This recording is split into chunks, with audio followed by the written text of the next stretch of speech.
All right, here he is, Steve Langford. He's going to tell us what's going on in the Howard 100 newsroom. Steve, please give us an update.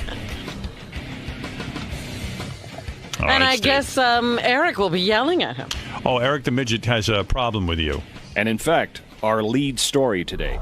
Howard 100 News to the rescue. Eric the Midget's abortive appearance at a WNBA game in Sacramento July 10th saved after this news division broke the story yesterday. Eric the Midget's meet and greet autograph session had been canceled when no one, repeat, no one, bought a ticket to the special event. But thanks to Howard 100 News, in the space of a few hours yesterday, more than 50 fans reportedly bought tickets to meet Eric the Midget.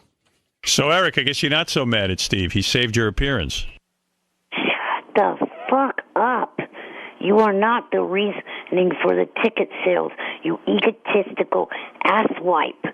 The tickets got sold because finally the emails that I sent out to the people that go to this room got answered. The people finally bought the damn tickets. They didn't get bought because of your stupid fucking ass. Go the fuck back up to Canada, you worthless piece of shit. All right. How do you respond to that, Steve? Do you think you still stand by your story? Yeah, I mean, the facts of the matter are that we did the story. He had sold 0 tickets. 0. Right. And we did the story. They sold more than 50. The guy at the Sacramento Monarchs told us about it. Johnny Fratto is thanking us. Right. The facts are clear. Facts are clear, Eric. There are no facts to that story. No one likes you. Shut the fuck up, fat boy. Is that why he's calling? Because he's mad because he sold tickets? Nobody likes you, little man. Yeah, check the email box again. There probably more than likely is a hell of a lot. No need to check the email box. You're hated by everyone. Well, Eric, I don't know. If I was you, I wouldn't care why you sold the tickets. The fact that you sold 50 tickets is... Yes. I can't even believe 50 tickets is enough to make an event happen. I mean, Eric, I wouldn't be too busy crowing about the 50 tickets. 50 tickets. Where's the event? In a lobby? No, fat ass. How dare you? You head of shit. Well, let me tell you something, Eric. I'm happy for you. You got your appearance. I don't know why you're taking such umbrage with Steve Langford. Steve Langford sells tickets. I've used him several times. Detroit, Cleveland. There you go. The fella comes through. He is not the reasoning for that at all. You think you're the reason? They finally sold because of the emails that I sent out weeks ago. I've had the link on my MySpace page for weeks. Well, and yesterday morning, before we did the story, number of tickets sold by Eric the Midget, 0. The story yesterday must have had some effect, Eric, if you had it on your MySpace page, your friend book page, or whatever fucking page you have. And then all of a sudden Steve does the story and you get 50 ticket sales. It's also been on the JFSC.edu website. Well, they're as even more the reason. 0.0. 0.0. 0.0. The tickets did not sell because of that Canadian Eric, dump. Now, I want you to tell the other two what I'm about to tell you now. You're out, through, expelled in favor. Can I say something here, Eric? I think 0.0. I think you're being a little unreasonable here. If you had this ticket listed on all of these various things, JFSC, everywhere else, and you sold 0.0, as the gentleman is saying. If you sold 0, warmer. and then all of a sudden Steve does the story and 0.0. Brad, shut up with that button.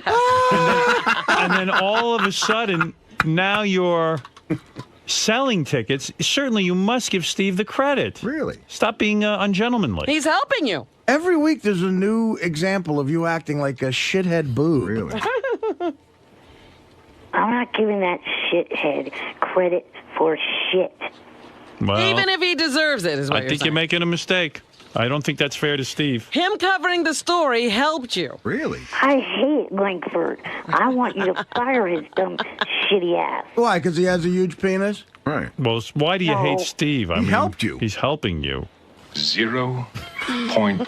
Are you saying you don't want any help? Fred, you push that button one more time. I'm going to fly to New York. Fred, come here. What? 0.0. I'll meet you at JFK. What did you say, Eric? I missed it. I am sick of you hitting those sound buttons, you bastard. Eric, what did you say? What You're did going you to fly say? to New York and do what? Break all Fred's fingers so he can't push this button. You should fly to New York and butt fuck him and then take him to dinner and suck his dick. How many balloons would it take for you to fly to New York? Fly to New York and stick his fingers in your butt. Eric, I've never seen you so upset. Say that. I've never seen you so angry. It's like you were possessed. Yeah. It was really like when Linda Blair went berserk. Man, Eric. Eric, you're really out of control. Did he just threaten me? Yes, he yeah, did. he did. Wow. He did. He's going to break your fingers. Howard, can you put my pot up again?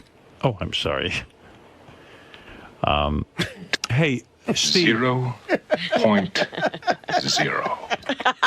That You felt so sold. good. He's right. You sold 0.0 tickets, and then Steve went on the air, and then you sold 50 tickets. How could you not give Steve a little praise? How could you be mad? Daniel Simpson Day has no grade point average. Nothing the fuck to do with that Canadian jackass that you have on your payroll that you're wasting money on. All right. Well, it's a good I thing don't you're see not. how you could say that. It's a good thing you're not the news director. Larry Kroger, 1.6. Congratulations, Kroger. You're at the top of the Delta Pledge class. Mr. Blutarski. 0.0. Now I want you to tell Johnny Frotto what I'm about to tell you now. You're out through at the Stern channels. I want you off the JFSC by 9 o'clock Monday morning. Well, Eric, I don't know what to tell you. I think you're making a mistake here. And I'm sure you'll be happy to know that I have notified your local draft boards and told them that you are now eligible, completely eligible, for military service.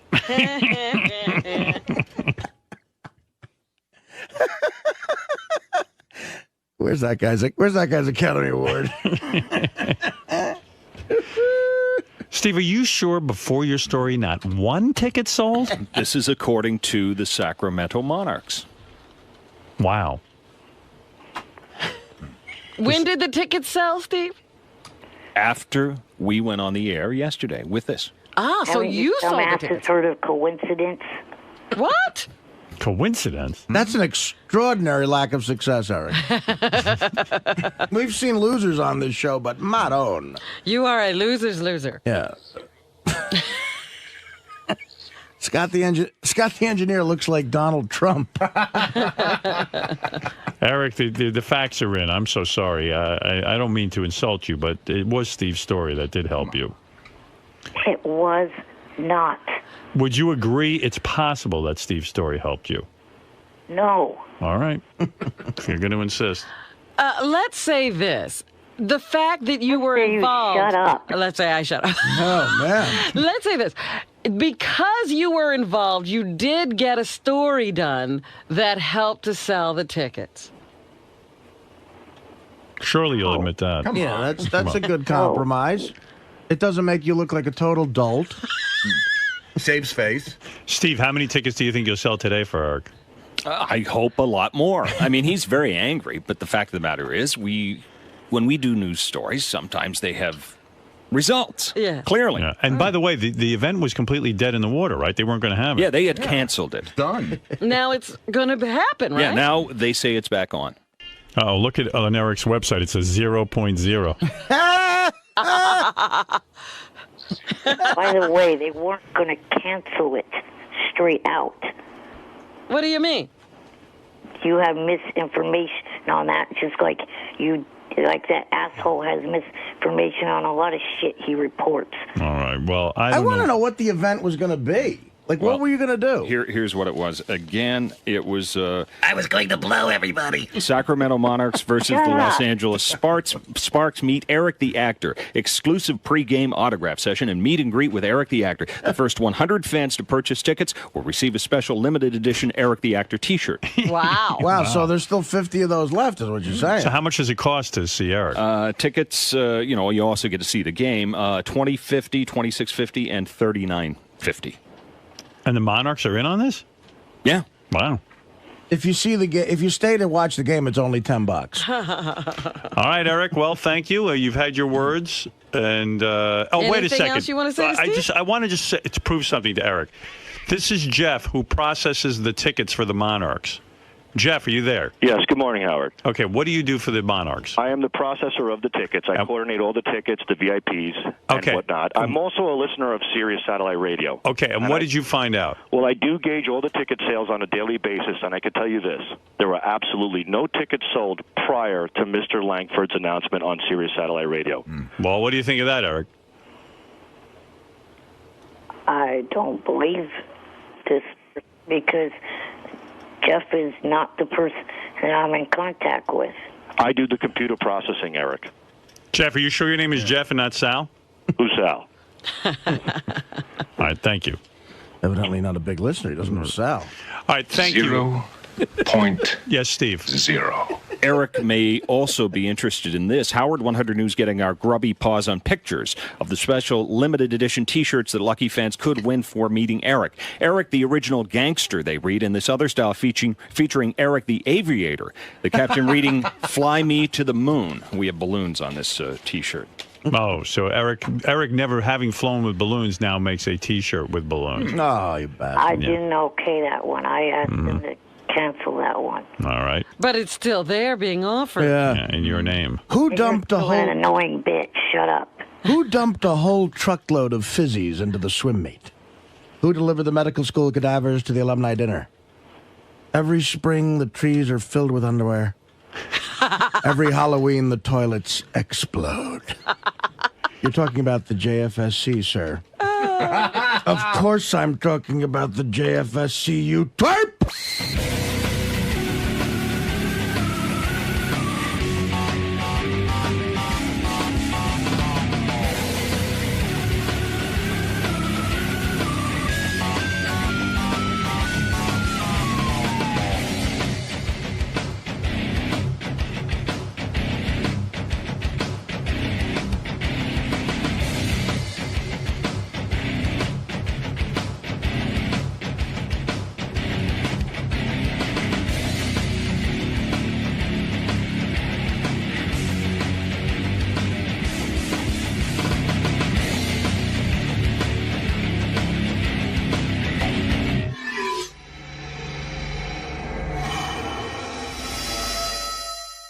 I'm really excited to be down here on the Stern Show. We're going to talk about my book today, hang out a little bit, and shoot the shit with Howard. Are you excited to be on? Oh, yeah, Big it's fantastic. I listen to him all the time. He is the king of satellite radio, you know. I'm excited. Don Felder's here. He just wrote a book about what it's like to be in the Eagles and then get your ass kicked out of there. Yeah. That's got to be a come down. Pretty amazing story, actually, and I'm very curious about it. There's the guy right there.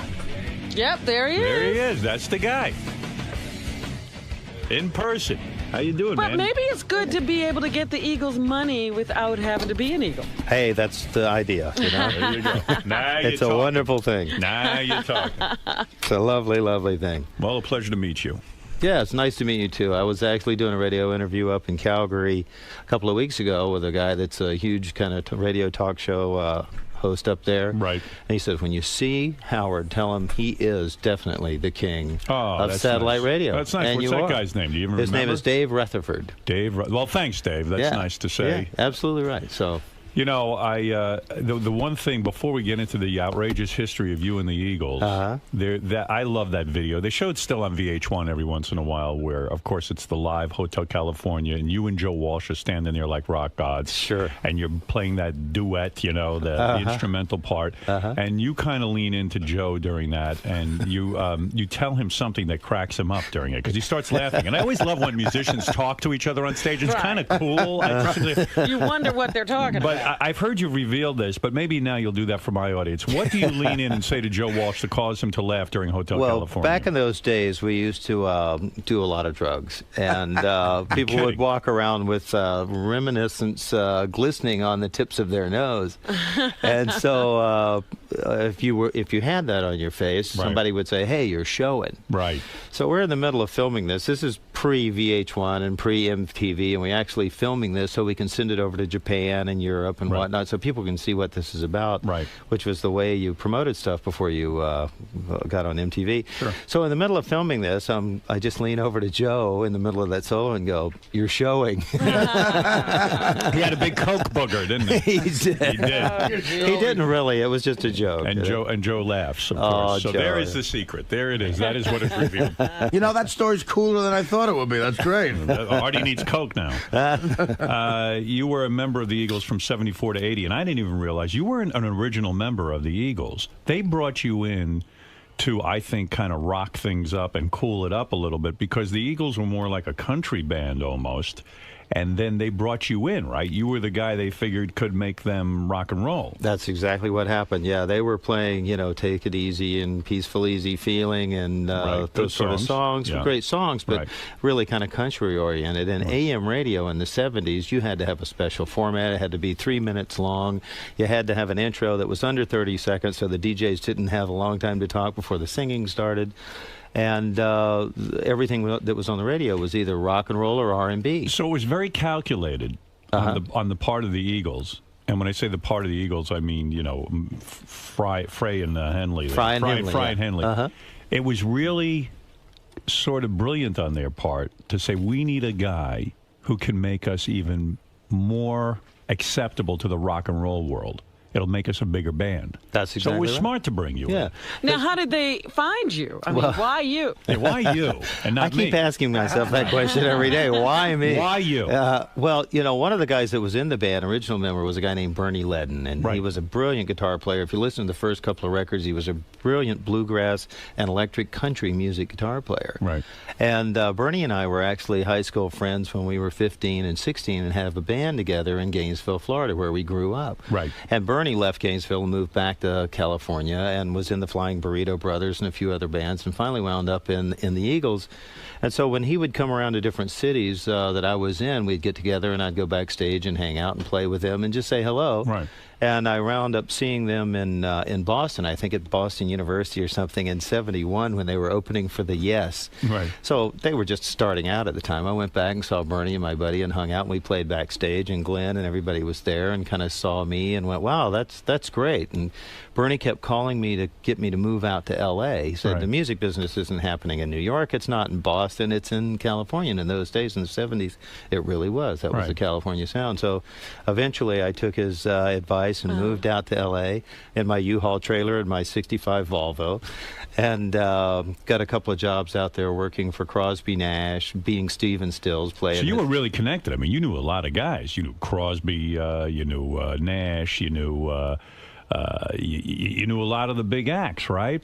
I did. It was funny before I met Bernie, the guy that was in my band in Gainesville was Stephen Stills when we were 14 and 15 years old. Wow. We had a little band How did together. you know Stephen Stills? I think he's a genius, Stephen Stills. Am I right on that? Yeah. Oh no, absolutely. You met him when you were 14, and didn't you hang out with the Allman Brothers when you were a kid? How do you know all these Where guys? were you? You're like the Zelig of music. I was in the shittiest part of town. Nobody was where you were. No one hung out where I was. Well, it was Gainesville, Florida. I don't know if there was something in the water or what we were smoking in those days, but everybody kind of wound up being friends together. Isn't Tom Petty from there? Yeah, he was one of my guitar students. I taught him early on. Wow. You taught Tom Petty how to play guitar? Yeah. Does he thank you every day for that? Well, I think he mentions it in his articles now, and that was so funny. Every time he gets laid, he should thank you. I mean, come on. Another brilliant guy that you hung out with. Wow. You taught Tom Petty how to play guitar. You mean he took guitar lessons from you? He took guitar lessons He from me. paid you to teach him how to... Yeah, exactly. Yeah. No kidding. Yeah. Was he a brilliant student? Did you say to yourself, geez, this is some kid? No, he wasn't a great guitar player, but he Wow. was fantastic on stage. He had this charisma. He had this long, straight blonde hair, and he'd flip his hair and shake his hair. Yeah, but did you ever say to yourself, here you were, I guess you're older than him, that you were his guitar teacher. Yeah, Did a couple of you ever years. Did you ever say to yourself, gee, maybe I ought to hook up with this kid and start a band with him? No, I had my own band. I was working with Stills. He was Right. a couple of years younger than me, so, you know, Right. he was still a skinny, kind of buck teeth, scraggly hair. Wow. Well, now that I think about it, he still looks like that. I was going to say, you're describing him now.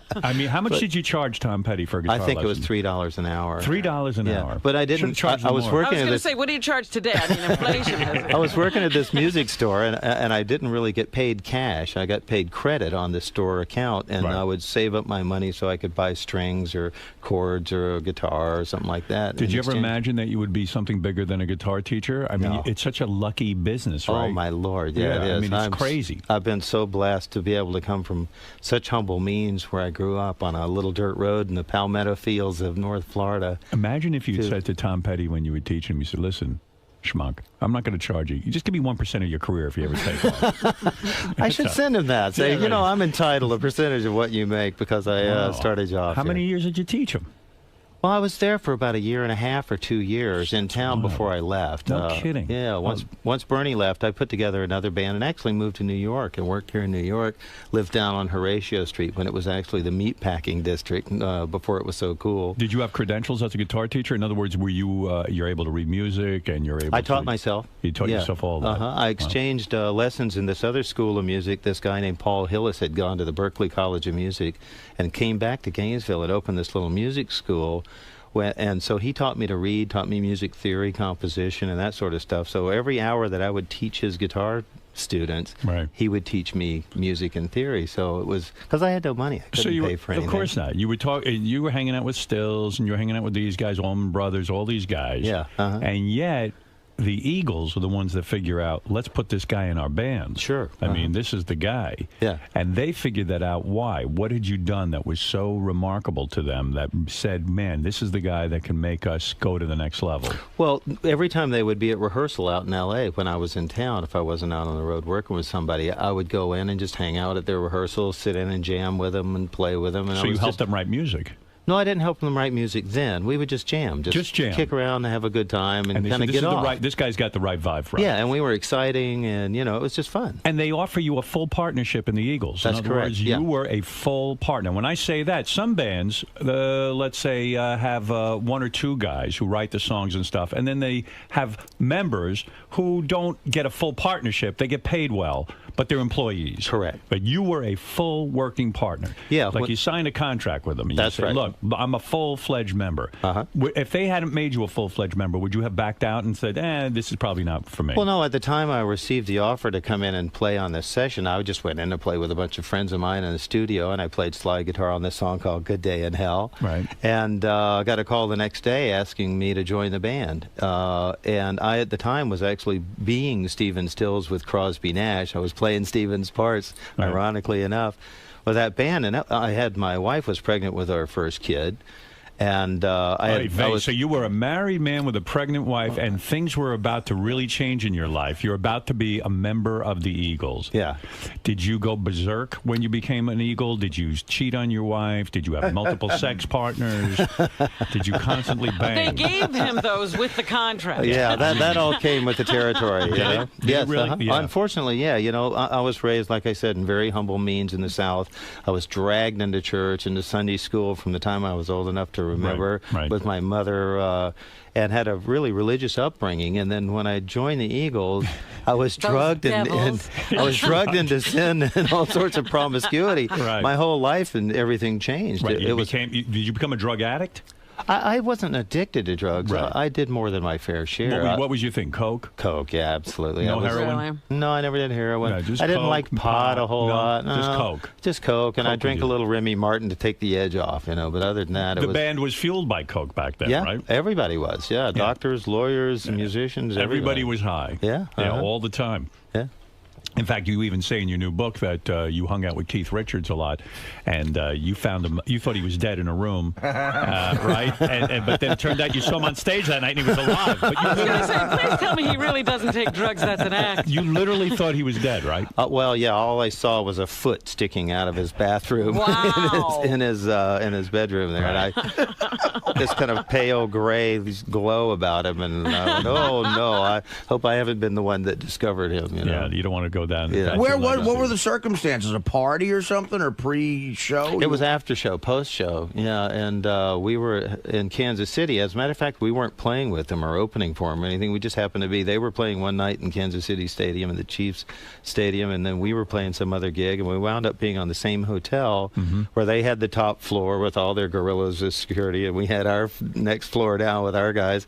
And our road manager, Richard Fernandez, used to know and be friends with their road manager at the time, said, hey, you want to go up and meet these guys? And I went, of course. Are you kidding me? Rolling Stone. You bet. I mean, to me, that was a huge honor. This was like, 75, I guess 76, something like that. And so we went up, and we went walking down this hallway, and the doors to the presidential suite were open at the end of the hallway, and this music was just blaring out of it. Keith used to carry this roll-around studio that had like an old reel tape recorder and an amp and a bunch of cassettes and stuff, and J.B. Lansing monitors in it. So it was just pumping coming out of his thing. And this guitar was laying down on the floor, this electric guitar just going, it was like, just playing itself. And we walked in and went, that's kind of odd. And we started walking around with the road manager going, Keith, where are you? And we walked in the bedroom, and I turned the corner, and there was this foot sticking out of the bathroom, and we were promptly kind of whisked away. Could you believe you went from being this poor kid to all of a sudden hanging out with Keith Richards and these bands, and you're in a huge band yourself? You must have pinched yourself. I mean, it must have been weren't unbelievable. huge when you joined them. No, they weren't. No. We were just a bunch of kids in ripped jeans and T-shirts. Our gigs, we'd drive rent-a-cars ourselves around, and we'd fly coach in the back, and we played like university campuses, and really until one of these nights, and especially when Hotel California kicked in, is where we really jumped up to stadiums. And you wrote the song, Hotel California. Yeah, I wrote a large part of it, yeah. You wrote the music for it? I wrote all the music for it, yeah. You walked in one day and you said to the Eagles, hey, I wrote this song, Hotel California. I don't even know if you had a name for it. Got this music. What was the riff that was going through your head? Just the... Well, I just remember that one day I was kind of sitting on this couch in this rental house that I had on the beach in Malibu. My youngest son was playing out in the sand. Yep.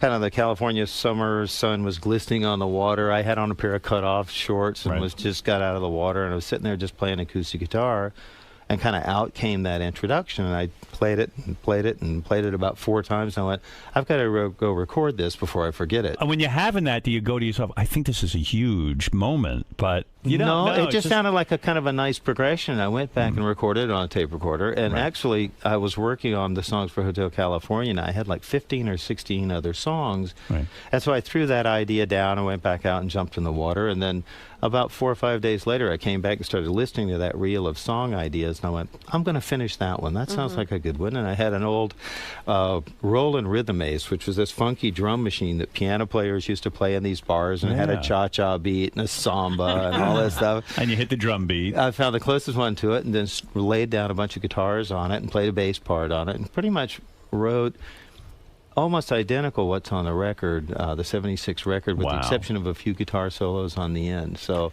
why do guys who have a gem like you're writing probably the biggest song the Eagles ever had, why the hell do they get rid of you and throw you out of the band? Now, okay. Because, it sounds like you were all getting along and enjoying each other at the beginning. That was the heavenly part. The book in the beginning of Heaven and Hell in the book. When's it go bad? Because when the success hits to Frey and Henley, I know Fry, whatever the fuck his name is. Fry becomes a control freak, right? Well, what happened is when the band was first joined, even before I was in the band, when it was first formed, everybody had been sidemen behind Linda Ronstadt or behind this person. And when they got together, they said, we're going to be equal partners. We're all going to write songs. Everybody's going to sing 2 songs on the record. It's communal. Yeah, it's a band, you know. It's not one guy or 2 guys and a bunch of backup musicians.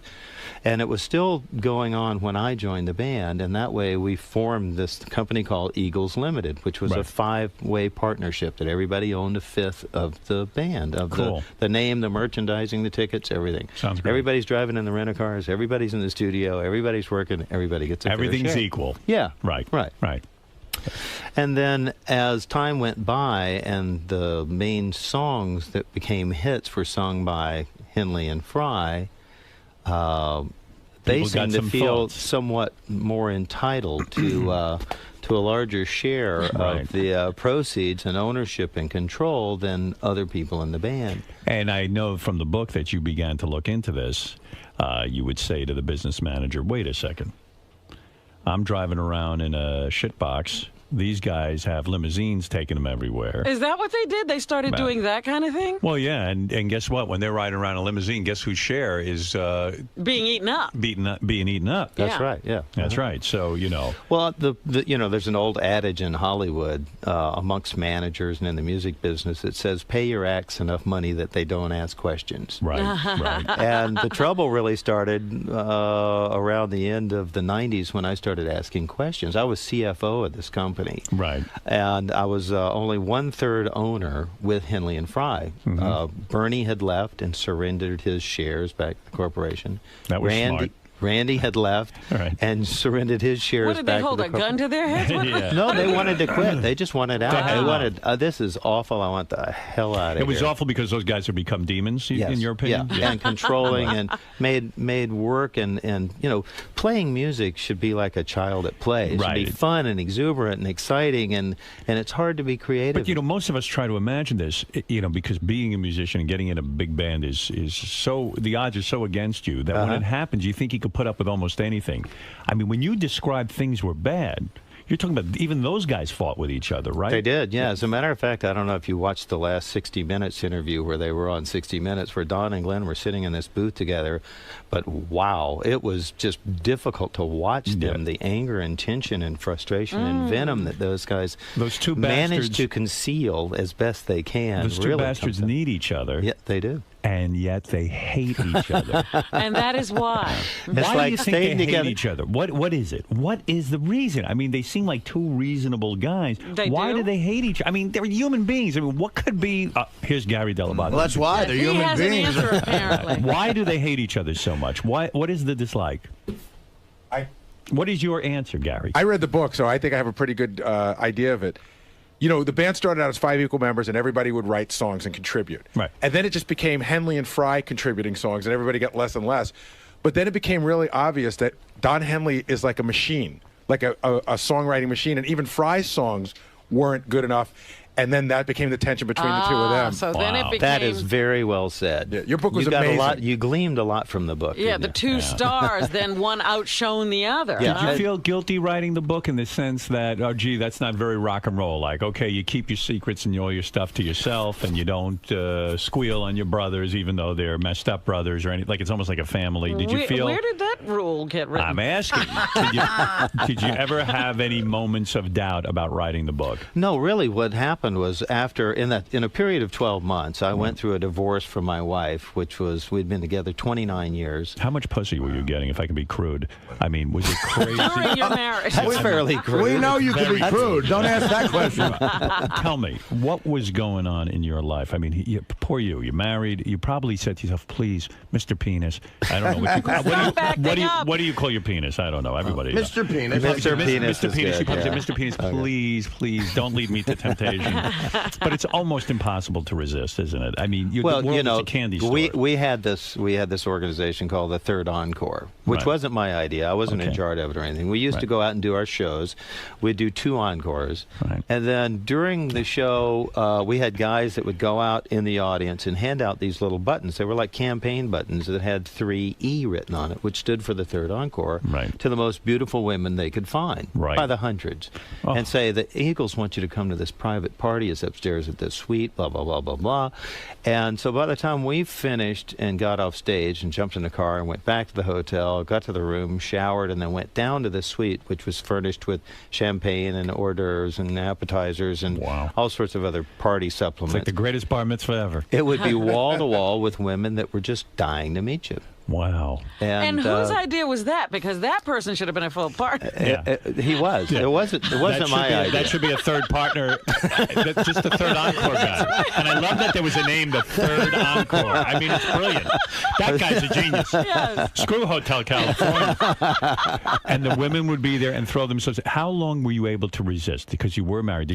Was there a period of time, like a couple of months? No, I was just ravaged with guilt during it all. I mean, to the point where, the nights that I was really high or really drunk, really bored. I don't know if you spend a lot of time on the road, but you spend. I spend a lot of time at my house. You spend 2 or 3 hours on stage, right? And then the rest of the time, 20 or 21 hours, you're just sitting around with nothing to do, and you find all sorts of horrible things to do, whether it's drugs or alcohol. Or Walsh and I, God bless him, one of Joe my Walsh. favorite guy. He was Joe. my comic relief. I just loved the man. He and I would get into all sorts of things. You know what's amazing? Joe Walsh, to me, is one of the most talented guys. He was in the James Gang, wrote great songs. He joined the Eagles, and now, and he's not a full partner in the Eagles. No, he's not. No, he is in other words, they pay him well, I guess. He has a deal with them where if he goes on tour with them, he gets paid. Right. If they make an album, he gets paid. He gets paid by those two guys. That's how I understand it. Yes. Right. It wasn't like your deal where you were a full partner. And yet, I'm always surprised that Joe Walsh put up with that, because wasn't he, too, responsible for giving them more of a rock image and that?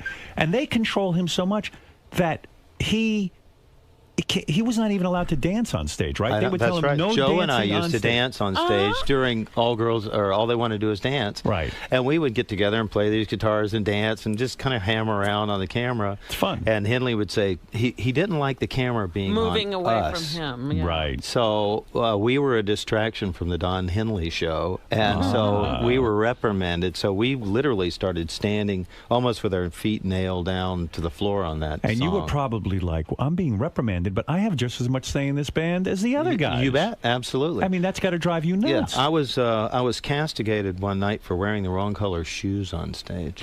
Do you think it was because you were sucking away? Because I find when I watch an Eagles performance, I always like to watch Joe Walsh because he was always a little bit out of control. He's animated. And now he's Robo-Joe. Yeah. I used to do, in high school, I used to do an impression of him with Hotel California. With the faces. For my friends, it was like, we'd be, a little drunk, And when you and him are together doing the solo at the end, I could do the...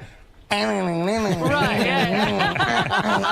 weird faces that Joe made. That's perfect. But as And much the as you chemistry between you two guys was hilarious. Right. Yeah. But you see, it was too much for these other two guys. These the egomaniacs. Yeah. They couldn't handle it. Yeah, the issues really came down to greed, power, and control. And What those do you are think ugly things. as a corporation, the Eagles Corporation, T-shirts, concert tickets, Huge. albums.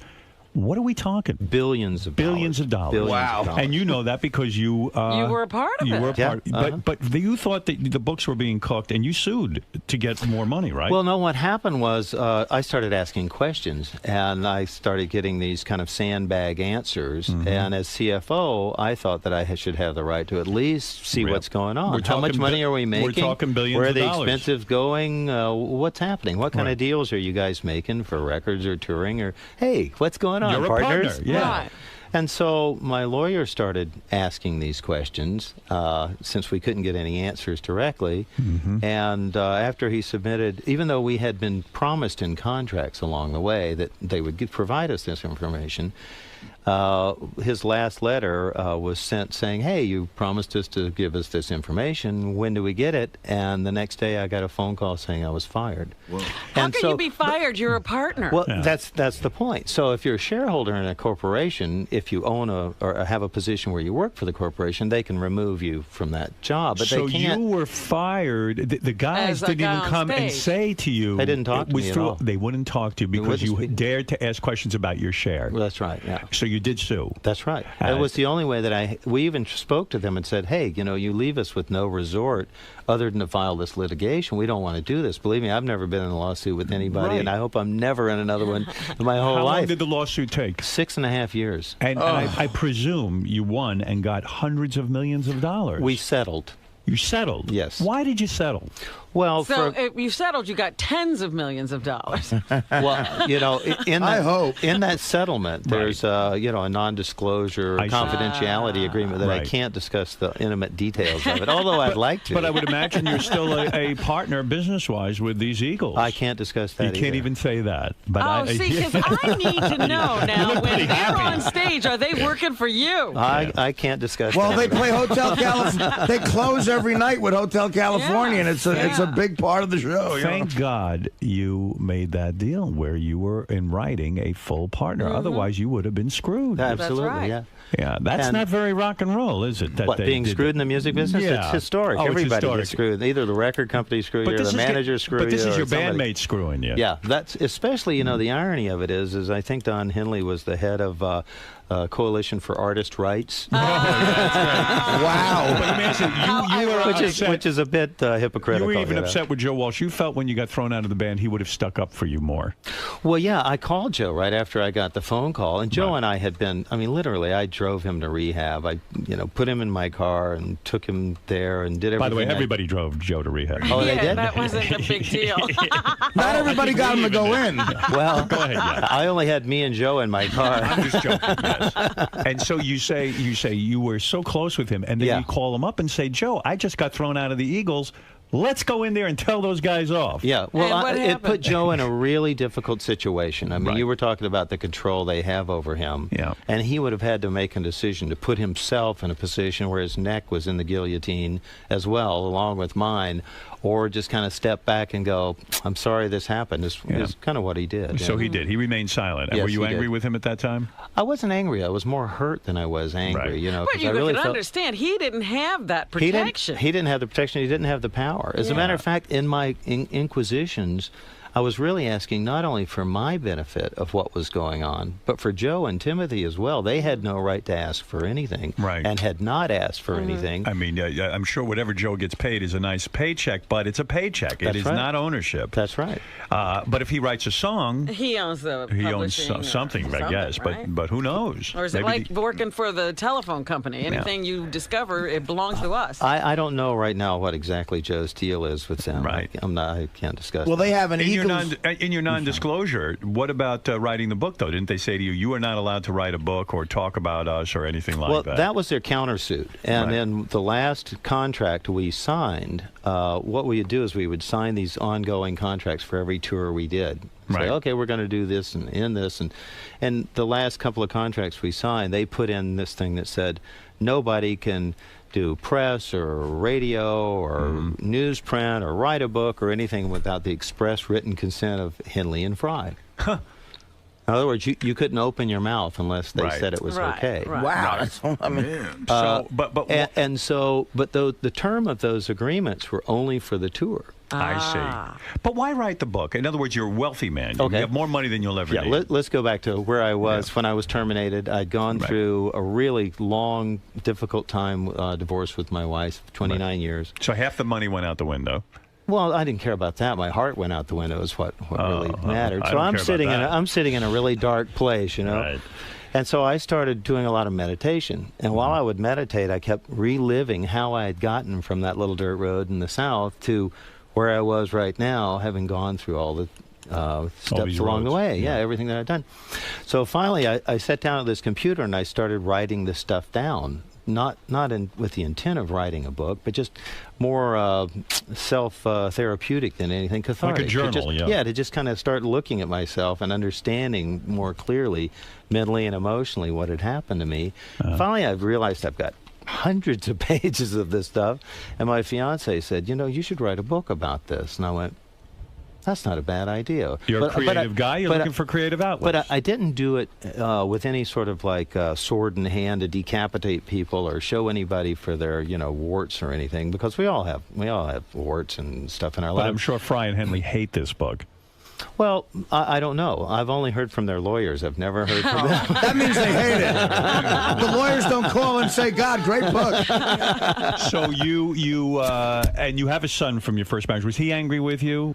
Didn't you have a son as well from your first marriage? Yeah, I have 4 kids from my 4 first marriage. kids. Yes, Were they angry with you over the divorce? Were you the bad Yeah, guy? originally, yeah. When the reason I stayed was for my kids. Right. I was there for about 8 to 10 years, longer than I thought I should have been. And Right. bless my wife. We're still great friends. We talk every couple of weeks on the phone. She comes to my house for Thanksgiving dinner. We're Wow. beyond all that anger. We've got kids, grandkids together. Right. We have hundreds of friends we share. We see each other at parties. So, why throw a relationship like that that's gotta been tell you, so long and so great away? For all the coke and everything, you look amazingly well. I mean, you're about. You're how kinda old are you cute too, now? Howard. How old are you now? I mean, seriously, how old are you now? Do I have to say on the air? Sure, Okay. go ahead. I'm 60. I'll be 61 in September. You look Wow, terrific. see, all these guys are turning 60. How old's the fiance? But she's a youngster, huh? She's 42. All right, that's nice. She'll kill me for that.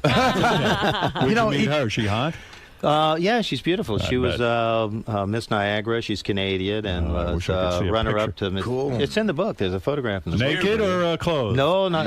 I'm the only one I think lately that's seen her naked. I hope. You never Although know. I am out of town, what a shame that here you make such great music with those guys, and it'll never be again. You can't work with those guys. Well, They you just can't- made it impossible. You never say never. You say, know. yeah, that's Well, you true. did do a reunion. In '94, In yeah. 94. We were back together in '94. How was that?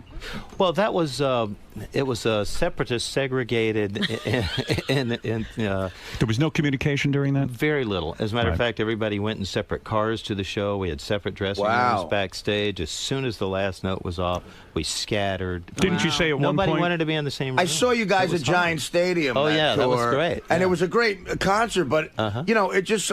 Do you still talk to Joe Walsh? Is that I would love to. I've reached but- out to Joe many times, and I think he's in a really difficult position to be able to have a relationship. They might think he's a traitor if Right, he's talking. right. to So you. when's the last time you spoke to him? At a deposition about 3 years ago. Real? Oh, Yeah, I that's- gave that- him a big hug, and I apologized for having to have him come and do that. And, Right. It's just But awful. hey, man, Did he it's- understand that you had to do? He did. Oh, yeah, sure, yeah. Well, we even ran into that control thing. Remember, Joe came in, and what song did he do? Desperado. Desperado. He Don sang Henley it. song. Don Henley went berserk. He Of said he didn't course. want Joe performing that by himself Oh, I know. on our show. Oh, I know. Yeah, he got in a lot of trouble. Joe Yeah, actually used to play Life in the Fast Lane in his solo gig, and Henley came out and said, "Accept no substitutes." And so I felt like saying that when they go out and play Hotel California. I felt like saying, "Hey, Don, accept no substitutes." But Were you shocked that they named the album Hotel California? Because after all, it was your song. I was shocked when we finished it, the whole album. We had sat and listened to the playback party, where everybody's there and the record company execs are there. We were in the record plant in L.A. and we're playing it back. And when we finished, Hotel California was like the last one on the cut, not the beginning on the of the record. It was the last one on the playback reel. And Henley turned around and went, "That's going to be our single." And I went, "Oh no, you got to be kidding!" It's 6 minutes long. It's Right. slow. You can't dance to it. So everybody wanted like rock and roll and disco and Right. R&B. It's got this. It breaks down in the middle where the tempo stops, and it's got this 2-minute guitar solo. So you felt pressure instead of pride. It's the wrong format. Right. Oh, right, hey, right, if you do enough of the right drugs, you could dance to that. No, believe me. I've You've done it. done it. You've done it. Can I ask that one thing in that Hotel California video? A couple of things. It's amazing just how different you look. That the long hair you had and the beard and the flannel and everything. I mean, and you look better now. I think. Oh, Like, well, right? thank you. But Coming on to you. you got the double guitar going. Yeah. And Joe's next to you with the single guitar. Right. And like one thing, I mean, me and my friends were big Eagles fans. The one thing we always thought was you really looked so pissed off at each other. Besides that one moment, like you look like you just had a voice like a look like I don't give a shit anymore. By that point, had you had it by the time you made that No, video? not there. I mean, Joe and I used to really push each other to the edge playing wise. I mean, Right. it was like. So it wasn't a look of anger. No, it wasn't a look of It was anger. intensity. It was intensity. Yeah, it's Yeah, like you we know. got our game face on. We're kind of going for it. You're very much into it. Yeah, that's why Okay. when you look at Joe, he's really intense. He's into it, and then I say, "You're showing." But you said one Lighten time, him up, one show that you did, it got so bad between Henley? Henley and Fry that they had to turn off all the microphones because you could hear the yelling Yeah. and screaming. Wow. Yeah, Oh, that's I would have right. loved Can you to have been imagine? at that Yeah, show. absolutely. Yeah. I It's love too shows wild. like that. Yeah. Also- One thing, when we talk about songs that you can make a living off of, how much money has that song made? Generated? Not enough. Not enough, huh? Really? But you never have to it's work made again. a lot. Yeah. Yeah. Because that you can't get away from. It's everywhere. How crazy did the sex get? Did you and Joe Walsh? Did You and Joe Walsh had sex? No. Did you and Joe Walsh ever bang a chick together? Did you ever double team someone? No. Never did. Not that I can remember. Well, you know what? But Joe used to throw. But Joe used to chainsaw hotels. He did. He would really do all that He stuff. did. He had an electric chainsaw because the gasoline power ones made too much noise. You could hear him coming. He had an electric. But the electric one, you just hear the blade coming through the walls. Oh my God. Why would he do that? Why would he destroy property like that? Well, it was comic relief is what it was. Like I said, you got 20, 22 hours of sitting around with nothing to do in some hotel in Boise, But the Idaho. poor manager, poor manager of the hotel probably said, "Oh my God, this guy just." I mean, I'm sure you had to pay for it. Absolutely, yeah. Came out of your yeah, but it was fun. I enjoyed it. I also read that we had some of the greatest times together, trashing hotel rooms and hanging out. I read that one of Joe Walsh's best friends was Keith Moon. Right, he hung out with him a lot, so that's probably where he got some of that behavior Absolutely, from. yeah. Don Felder's book, by the way, we should mention, is called Heaven and Hell: My Life in the Eagles, and it's available in stores now. And as Gary and Artie can attest to, it is a fascinating book. Well, you know what? And I'm you should check it wondering out. if he gets into the sexual or whatever escapades of some of the other members of the band. Because the other day I was talking to somebody and they just kept saying they apparently had some private knowledge of Don Henley. And they just kept saying to me, he's a freak, he's a freak. Is Henley a freak? Oh, I can't really comment on that. Who had the biggest penis? Who had the biggest penis in the Eagles? Quickly. I can't comment on How dare you? Throw you right out of my here. A couple of quick questions from the audience because I'm sure people want to speak to you. So let's go say hi. Do you have a question for Don Felder?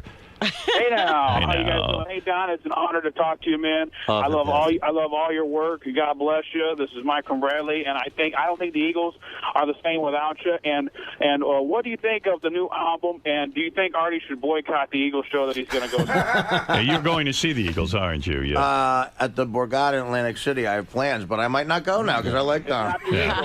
Well, It's not the I Eagles. think Don should go with you. What do you think of that? Oh, Take to the state. No, you know, no interest. You don't want that. Their album, I've listened to it, and I was really shocked and disappointed that they have, in my opinion, one of the greatest rock and roll guitar players alive today in Walsh, and you just don't hear him on the record at all. There's no Joe Walsh. It sounds like a shitty country record. It does. Yeah, it sounds like kind of a Nashville produced record. I was disappointed. The book is called Heaven and Hell: My Life in the Eagles. It's available in the stores now. Why don't you check it out? It's very well written. You wrote it yourself, or did you have a little help? I wrote most of it myself. I had a help from an English writer who did a lot of fact checking and took a lot of my ramblings, and we both edited it and condensed it down. But this is really from your journal. This is okay.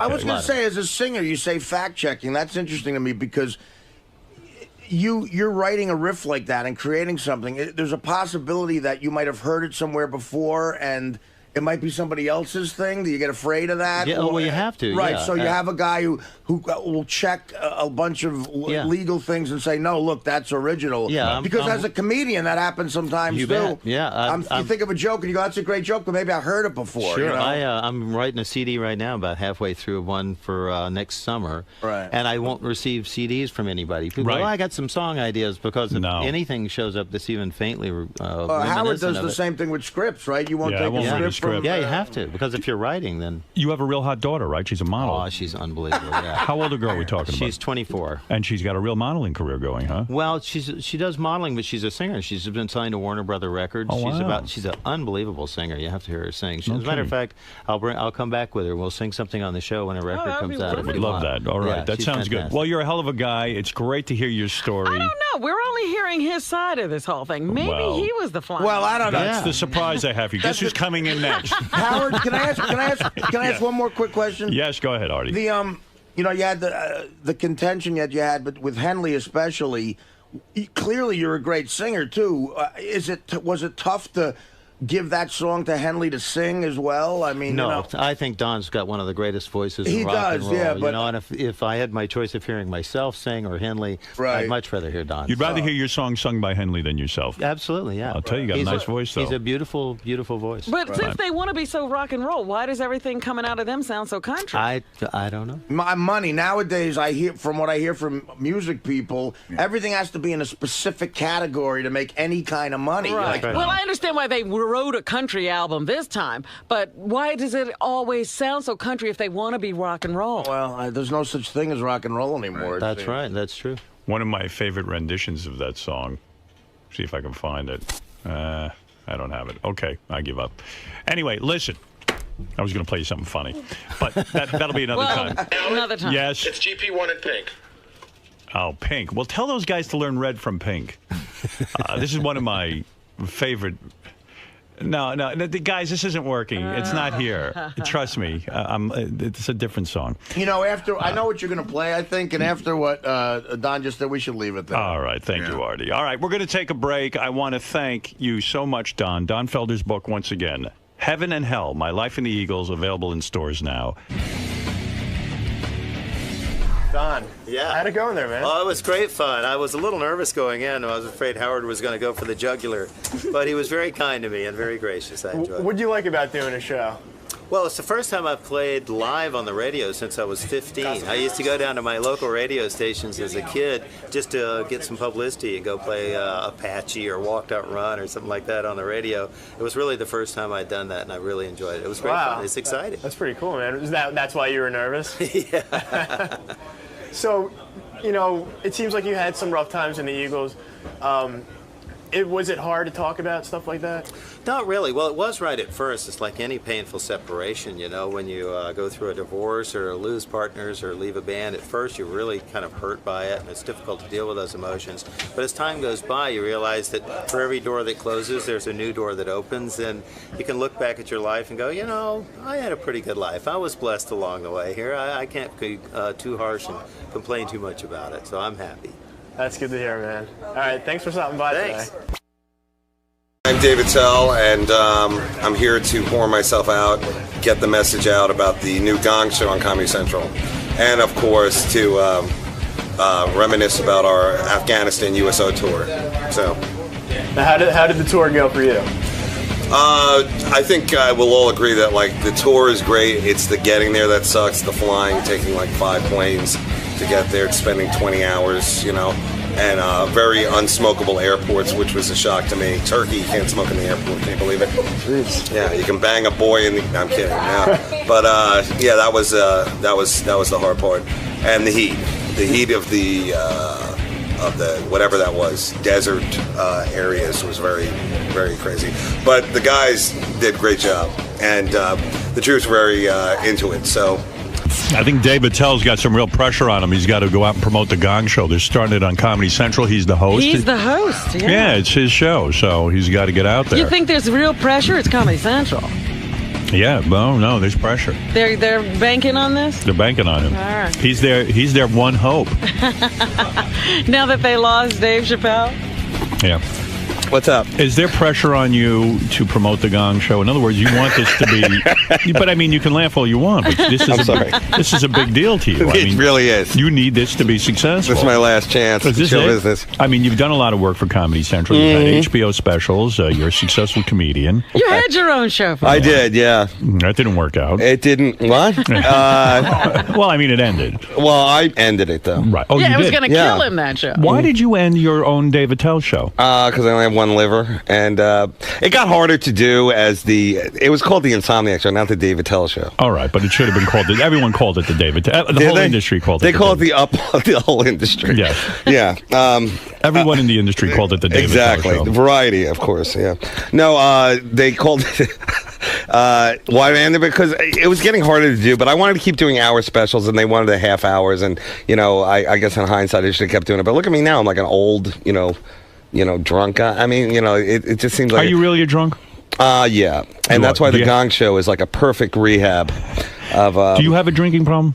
Yeah, well, what is this? The first time on the air? No, but I'm saying, I'm wondering I haven't had a drink in like 6 months, so and the guys will back me up on the tour there. So. How much is this a shtick, this addict kind of person? I don't speak early Jewish vaudeville terms. Right. How much of my shticklach? Yeah. How much?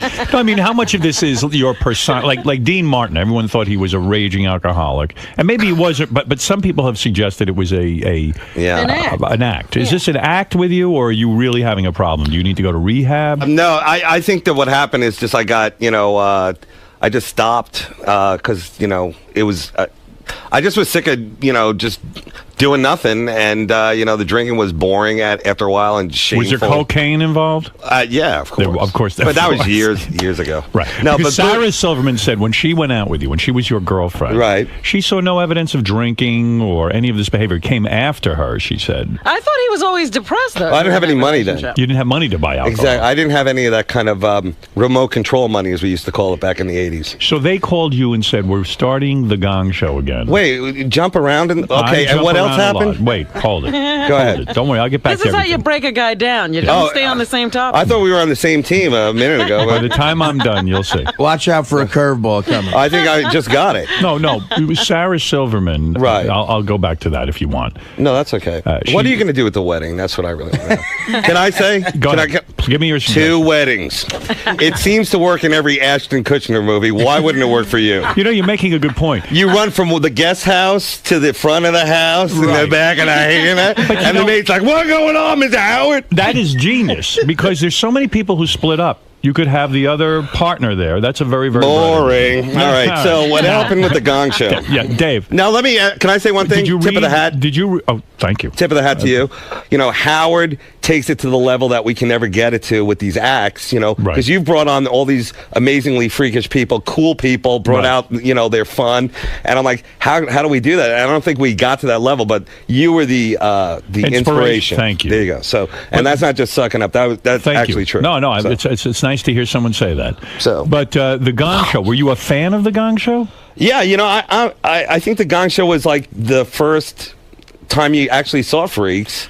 I was doing a fan of great things, Yeah. and like ukulele acts and guys in a bathtub and Gene, the dancing machine, all that stuff. And that was before YouTube, so that was like really the only outlet. Right. We take it down and dirty, more the road of hilarious than that. We've got something going that they don't have going for them, which is great judges, and the judges from Andy Dick to Triumph the Insult Comic Dog, Adam Carolla, all these different people came on, and they had a ball with it. They just they get involved in some of the acts. They lay it down. It's not like Sharon Osbourne giving this critique or some English dandy giving some kind of you'll never make it, mate. And Oh, blah, so blah, it's blah. it's a direct ripoff of Howard Show. Exactly. Thank you. We have everybody from unicyclers to queefers, and and in between. Queefers? Yeah, that's your that's your bread and butter. You do here. have a queefer. Yes.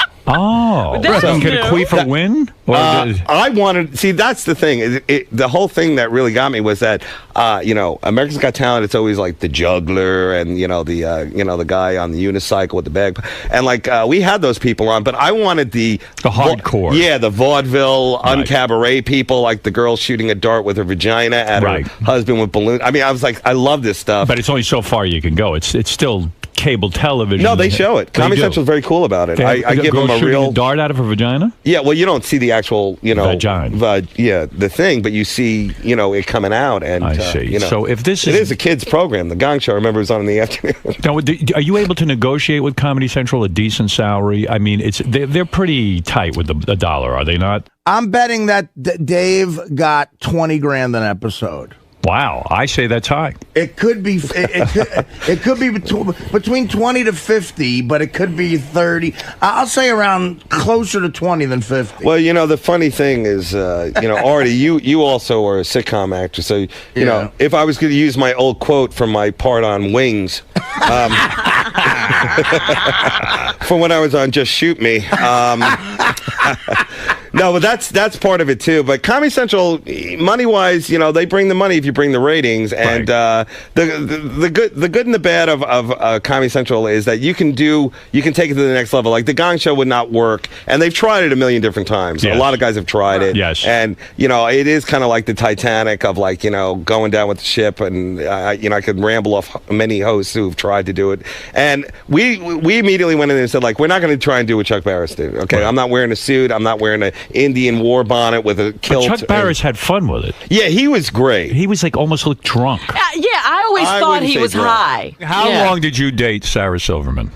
I don't know. Are you asking me to go to the wedding? Yes. How long did could you I date? go? What, to my wedding? Yeah. Do you feel not that with that close to me? face. Do you feel, to my wedding? Do you want to go to my wedding? Oh, I guess my gong show money. I can't afford. I mean, we're not a Dell figurine. What if I bring a beautiful Kyrgyzstanian girl that I met in Kyrgyzstan? Listen, I love you, and I think you're great, and I'd like to become friendlier with you. But you're not coming to the wedding. But we never hang out together. I mean, would you really want to be there? 3 words: bong hits and Scrabble. Let's make it happen. Let me put it to you this way, Dave. What kind of gift could you afford at Crate and Barrel? Look, talk to me about Sarah Silverman and Jimmy Kimmel announced they have broken up. And that's why I bring this up. Do you think it's because of the Gong Show? No. Is that like a thing in their relationship? If the Gong Show ever comes back. I want to ask you something. Go ahead. Why did you and Sarah break up? And maybe that'll give me insight into why Jimmy and Sarah broke up. I don't, why? Yeah, did she break up with you? Or of course. She did? Yes. You were in love with her? Absolutely. Seriously?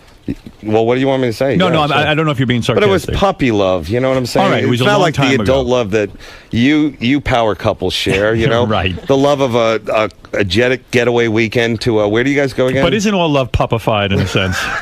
Where do you guys head off to, whether it's the Hamptons or Darfur to just help out? Hold it. To hold an AIDS baby. Try to be serious with me about this. He 'cause can't do it. I'd See, rather... I'm trying to get insight. His defense mechanism is up, Dave. Come on. How long did you date Sarah Silverman? How many months, years? I don't know. Well, I would like to think it was a couple of years. A couple of years. Yeah. And what would she say? I don't know. She brings it. Okay, I'm just asking. I'm trying to get insight because I like Jimmy and Sarah very much. I as a think they're couple. going to get back together. You do? Yes. Why? Well, sweeps weeks are coming up, and October's rolling around, and nothing gets. You think it'll be a big deal if they get You back think together? this is a publicity stunt? Yes, he does. No, I really do. No, but in all seriousness, you were going out with her. You loved her. Right.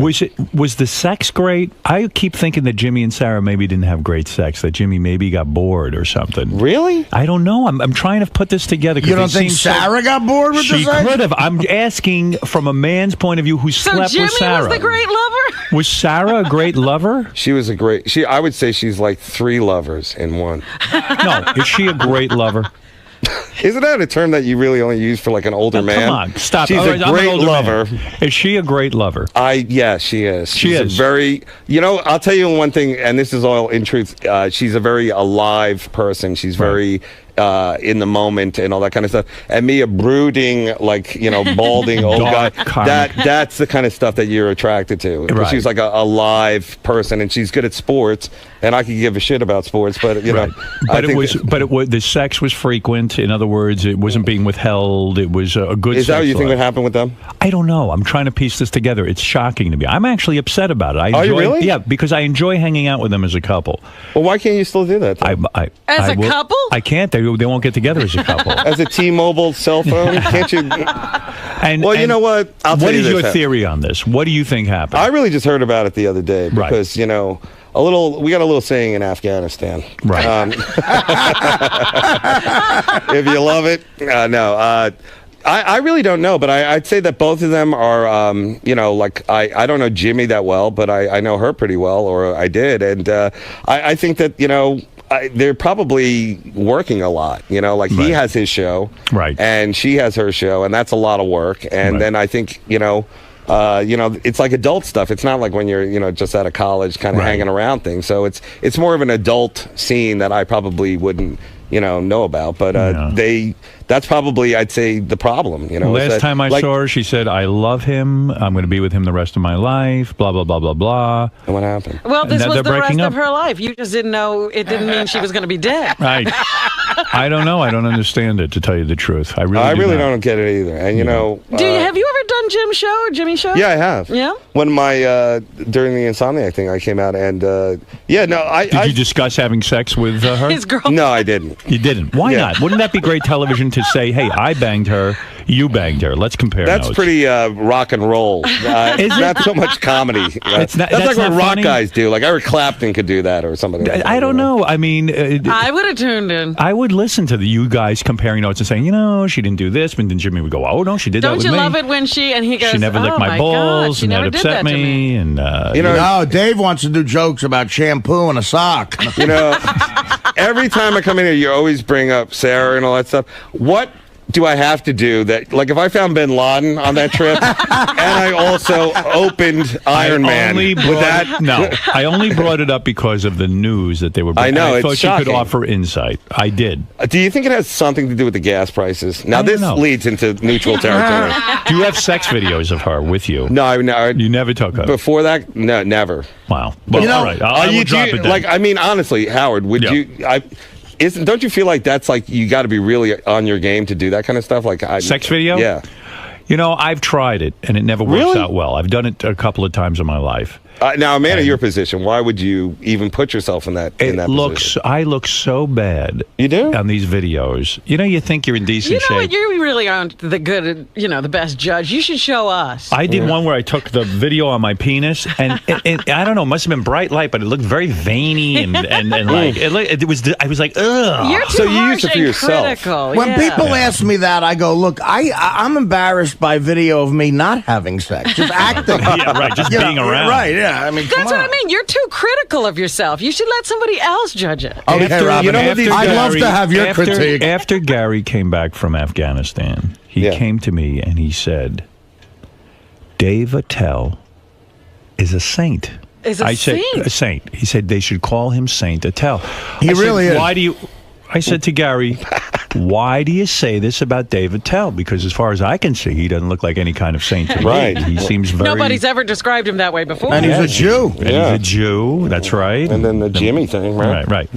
So, and he fucked Sarah. Yeah. I mean, I don't see him being a no saint. saint has ever fucked Sarah. So Gary goes, Wolf, there were days when we were traveling. You know how he talks. He goes, Wolf, there were days we were traveling.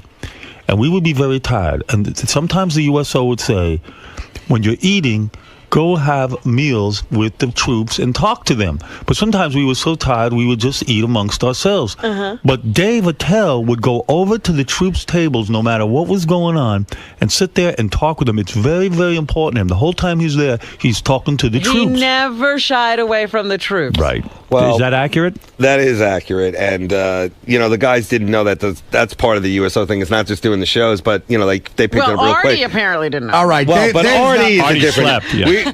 We just... Artie slept through all of Afghanistan. But they were like, how do you do it? And I go, well, I was brought up as a runaway. And I was used to going truck to truck looking for love.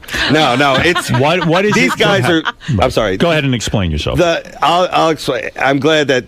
First of all, I'm glad I couldn't pick better guys to go with because not just Artie and Gary, but Nick and Jim Florentine were great. And the whole thing is that the monotony... we see the war in little snippets on the news, and it's explosions and shooting. But then there's the other times of just monotonous routine, heat, being distant from their loved ones, their lives. There's a lot of people there in the Guard and Reserve who have other lives that they've had to put on hold to do it. And what the we psychological pressure, knowing that they might be killed at any minute. Exactly. Right. But besides all that, there's really just the never-endingness of it and the sameness of it. And that could be horrific or it could be boring, but it's over and over and over for over a year. And we're just like new faces that come in. I don't consider myself famous. I'm not, Jessica Simpson or anything like that. But we just come in and, like, whether they know you or not, it's just somebody else to talk to. Like, comics are great because we don't bring any equipment. We just come in, tell a couple of, dick jokes, and we're out of there. Right. And they love it dirty. And, they might say the powers that be, keep it clean, do this, whatever. Yeah. But when it gets down to it, they always love it dirty. And we love bringing it to them that way. So. Right. Yeah, the shows, shows, was a good experience. The shows were very successful, and like obviously Dave destroyed, as did Nick. Everybody killed. Yeah, and Gary did a good job. And I mean, it is so satisfying afterwards at the meet and greet when these guys come up to you and say, you know what, man? And every one of them were nice. We really appreciate you coming. We laughed, and it was good to escape for a while. And Dave has gone probably about 4 or 5 times. Is that right? You've been there quite a bit. Different place, right? yeah. Yeah, I mean, you've been to Iraq? Iraq. You've been to Afghanistan. And, Afghanistan used to be the one where everybody's like, I hope I get sent to Afghanistan because it's safer. Now it's really, like, going crazy. Yeah. Did you feel in danger at any time when the mortar attack? We read about the mortar attack. We asked Gary and we asked Artie about it yesterday. Was that your first time being under attack? Well, besides coming on this show, the emotional mortars, the rounds shot at me, the salvo. Coming in. No, it happened in Iraq too, but it wasn't like where we had to get in the bunkers. It was just kind of like, oh, by the way, we were attacked. But the best part. There's two stories I'd like to say about the whole tour. One of them was I was roommates with Artie for a while and Nick DiPaolo, and. Fun. That's a fun room. It was a fun room, and Artie. It's hard to sleep with him because he, you think like he's a bigger guy, he must snore. Well, I snore, Nick might snore or whatever, but he talks in his sleep. Oh no! Really? And not just talks, he orders food in his sleep. Oh, stop. I'm not kidding around. God. Get Nick DiPaolo on the phone. It's so true. Yeah, no. Is that right? Howard, That's crazy. Dana and a couple other chicks have said this to me. You order food in your sleep? And Howard, he sounds contrived, but he's telling the truth because it is true. Other people have told me this, and it's so embarrassing yet so funny. I never heard it. Does it arrive? Does the food come after what did I say? I'm no Craig Gass, but may I try it? Yeah. Okay. It's like 2 burgers and a dew. Like Mountain Dew, 2 burgers and a dew. Oh, he even Are you talked in serious? that Yeah. shorthand. You mean he's laying there, and all of a sudden you start hearing him talking about food? 2 burgers and a dough. Burgers. But What not else just does he laying there. mention? What else does he? Just kind of shaky, kind of like. I do. I get the shakes. What else? What else does he order? I'm curious. Pizza? Well, Nick DiPaolo said the 2 burgers and a do thing, and that was why I knew it's they true. weren't bullshitting. Just 2 separate times they said the same exact thing that I ordered. Wow. Yeah, And I'm like, I don't even drink Mountain Dew. And the whole trip too, he was not really eating. He was eating apples the whole time, and he had like one big meal, and that was about it's it. amazing. Gary was telling me about you in Afghanistan, and he said this, and I hope I don't embarrass you. He says, at one point, Dave Attell waved his hands over the desert, and it turned into water. I'm not kidding. No, you know what? I was afraid, like flying in the helicopters and all that kind of stuff, but that was pretty cool that we got a chance to do that. That was really Did cool. you shoot off a gun like Artie and Gary? Yeah, I did. You did, and you liked it. Yeah, no, that's the coolest part of it because, like, they were like, "Hey, how do you know like this?" Because I watch all those military like history channels. Why stuff. do you? I love it? that stuff. Why do you go? You didn't just go once. This is your 5th time over. Well, no, I've been to Afghanistan twice and Iraq once, and then I've done like other USO. Why stuff. do you do it? Do you feel an obligation? Yeah, I also feel that like we're not really asked to do anything, and that like it's a really good. I guess we're lucky that we get to do it because we're in like show business. Right. But I just feel like don't get a chance to do anything. And like I've traveled a lot, but that part of the world is like a whole different animal. And, It really is. Like you would never. Well, I told this to I think Nick, whatever. When we were in the Kyrgyzstan airport, by the way, do not honeymoon around there because that's there was a guy getting on the plane.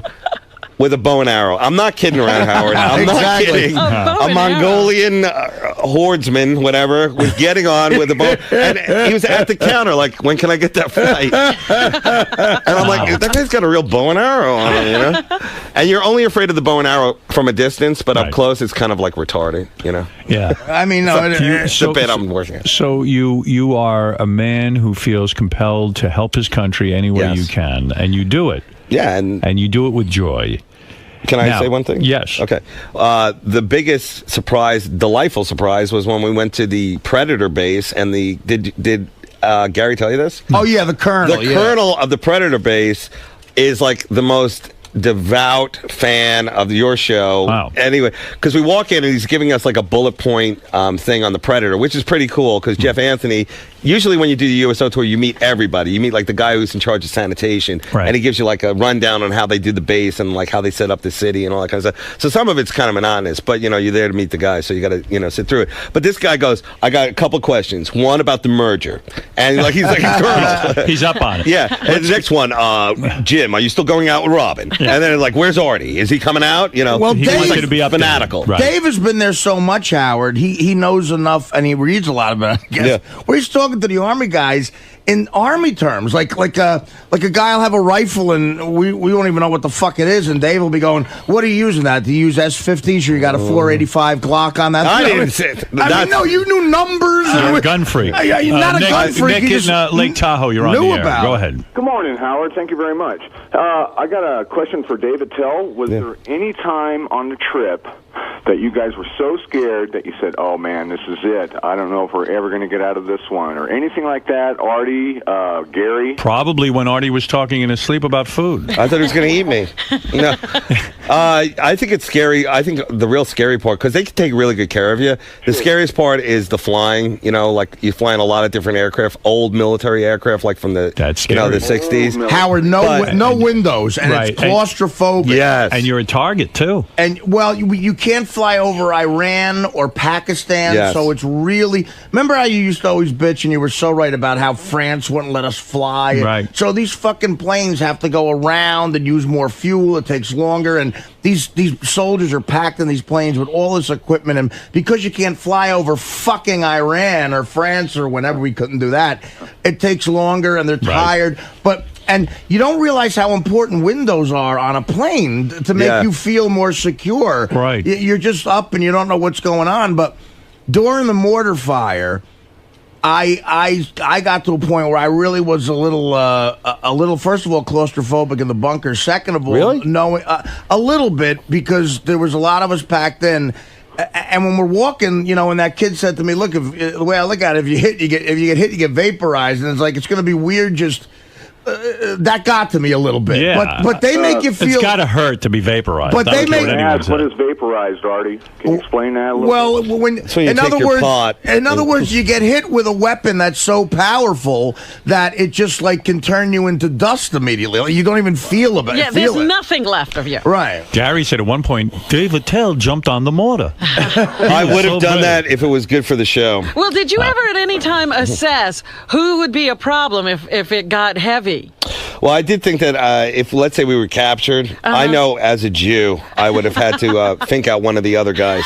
Right. No, if we like say got into a crash and we were in the desert by ourselves, abandoned, alone, and had to resort to cannibalism, you figure I'm going first because they're lasting 2 months on me. Let's go to Jerry. Jerry, you're on the air in Dover. Okay. Hey, besides that, the Gong Show looks like it's going to be funny as hell. But, oh, thanks, man. Hey, Sarah Silverman, little star fucker, did she take it up the ass? Oh. Wow, that's a legitimate question, and you got to deal with it any way you have to deal with it. You really think he should answer that? I do. I think it's legitimate. I don't think it's a nice question, but I think it's a legitimate question. Did Sarah take it in the ass? No, I don't see any of that there. I think it was more by Kabbalah sex. You know, it was really. It was more traditional. Yes. All right. I like how that guy came at it. You were with her in the early '90s. That was the height of the anal craze. Was it really? Absolutely. You missed it? Even Robin went through it. Robin took it. I had it a couple of times in my ass. Yes, absolutely. Well, you know, back in the desert, that's really the only way to clean yourself. Clean your piece, as they call it. I mean, she probably took it right up the ass. What's going on with your relationships now? Do you have a girlfriend? No one ever reads about you in the tabloids. The Gong Show is really, I think, like a eHarmony for me, because I met so many interesting ladies on there. This one girl. Are you having sex? Well, not really, because I stopped drinking. Oh. You mean that ended your sex life? Well, it does. You know, it kind of like you'd rather go home. I'm actually one of the few guys who's cool being alone. And that was kind of the weird thing, like sharing a room with these guys. Yeah. Because I think he'll say it too. Like, Artie, you're on the road all the time, but you get like your own. At the end, you go into your own room and you can do whatever you want. Absolutely. You know? And now it's kind of like this, like guy club. You know, and like you're afraid to like undress in front of everyone. Yeah. Although you're walking around wearing just a towel. You know, a towel, and that's always fun. But we had, because again and again, like Dave said, we couldn't pick a better bunch of guys. There were a couple of nights where, we couldn't sleep, and it was just me, Nick, and Dave, and just laughing all night because we. You just love each other's company on top of being performers. And, I mean, Dave, is being humble a little bit. A ton of guys recognize him from Insomniac. They love seeing him. Right. And he goes up and, like, literally at the mess hall, he'll go out of his way to just talk to guys. And like I told you yesterday, there was one group of guys who said to me and Gary, look, they were just out of Fort Hood, Texas, going away for 15 months. They asked, could you hang out with us? And Dave was very aware of that, and he always did it. Never said no to anything. So I mean, Dave. It was a great. It was a great. It was a great. That's tour. not true. But, I mean, thank you, Artie. But a lot of it has to do with that's our fan base too. These guys are the guys who come see our shows when they're and it's like. that's the cool connection, because it's not just like they know your stuff, or like a lot of them have said You like, don't care. You never think about your own life. You never think about the fact that you might get killed over there. well, I'm kind of hoping. You're hoping you die. Since I have a miserable life, but now tell me, you don't have a girlfriend. I don't. And so you I don't can't have- go to the wedding then. You don't have anybody who. No, I have a friend. You got a friend. Yeah. Something's going on. Well, you know, Why are you keeping it such a secret? No, Why are you she's trying not to my hide girlfriend, it? though. Why are you hiding her? Bring her in here now. Why did you say it's a her? You know what I'm gonna.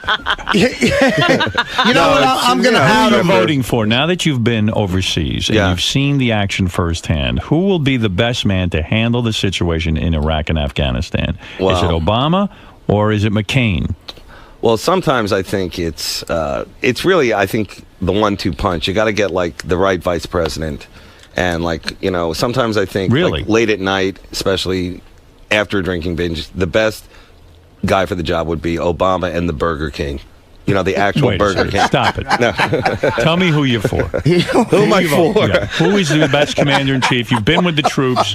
Yeah. You know, Mayor McChee. You've spoken with the troops. Yes, I've spoken to them and You heard think their the Burger views. King would be a good vice president? Well, the Burger King burnt down. Talk about. Oh, that's right. Oh, Did God. you didn't tell that story? Well, I was trying to, but we were all over the place. But we only had 3 hours. the Afghanistan, The Afghanistan Burger King. the Kandahar, the Yeah. base we were at in Kandahar, the place that stunk like shit. Yeah, the Kandahar It had Beaky. Yeah, it had a Burger King. Yeah. And of course, I hear that, my eyes light up. Yeah. And then they go, but it burnt down last week. Yeah. A mortar hit the fucking Burger King. So I was looking to have a Whopper with cheese with shit on it. I've actually gone to a fast food restaurant, whether it was Burger King or McDonald's in Aruba many years ago. I went. And it was so bad. Really getting into the local culture. Oh, my God. I was so fat back then that I decided I needed to eat Burger King. And I go in Aruba, and I go into the local town. It took over an hour to get a burger. There's no such thing as fast food. Can you imagine in Afghanistan what that would have been like? I mean, you would have been sick, I'm sure, for months. And the guy behind the counter. Yeah. What would you like? You know what else they have? Like a Starbucks ripoff type place that they build. What, the Tim Hortons? Well, not the Tim Hortons. Like I love that place. Talk about real heroes. It's those 4 Canadian girls working at the Tim Hortons. Yeah, there's a Tim Hortons in Afghanistan. and there's like a coffee bean type place. Yeah. Green bean, whatever. You think they set that up for the troops, you mean? Yeah, I mean, it's Right. a whole city. So the funny thing is, you see a lot of these big, good old boys from the South walking around with an M16 and a caramel macchiato. Yeah. Frappuccino. Isn't it amazing, like, the lengths people will go to make a living? I mean, that's pretty something. That's extreme to set up like a Starbucks in Afghanistan. Right, and it's When always you hear packed. about those people who get kidnapped, it's always Yeah. some guy Right. from the Midwest Contractor. who needed a job. It's always a barista at It shows you Starbucks. how shitty things are out Yeah. there. In Kyrgyzstan, the cool thing is because the people are like Russian hybrid. You know, like you'll Right. meet like a girl like with one blue eye, like a husky, like weird hot girls, and they get jobs on the bases. And like I was up early one day, like just chain smoking outside, and these 2 guys walked by, a guy and a girl, and they're like wearing like all yellow. I could tell they're not in the military; they're like contracted in. And there's like this drop dead blonde hottie who in New York would be, you know, like the top of the totem pole. She's like collecting my cigarette butts and like putting them in this thing. Yeah, that's right. I Like- couldn't believe it. Like that's the best job there. They have Local Russian nannies. They need who Tyra were Banks to find her or something. All right, Smoking blondes. All right, you didn't answer my question, Right. Because Artie said he now was leaning toward McCain after coming back Really? from the troops. A little bit, not totally. I don't know. You could switch back. Who are you supporting? Well, I don't really know who I'm going to support. I always go for the ones who are like pro-abortion and all that kind of stuff, gay rights Right, and all that. right, Because right. you know, like I feel like it's too stiff out there, especially in the comedy clubs with all I the agree. you know church stuff. But And you know, plus- that's just me. You know, whatever.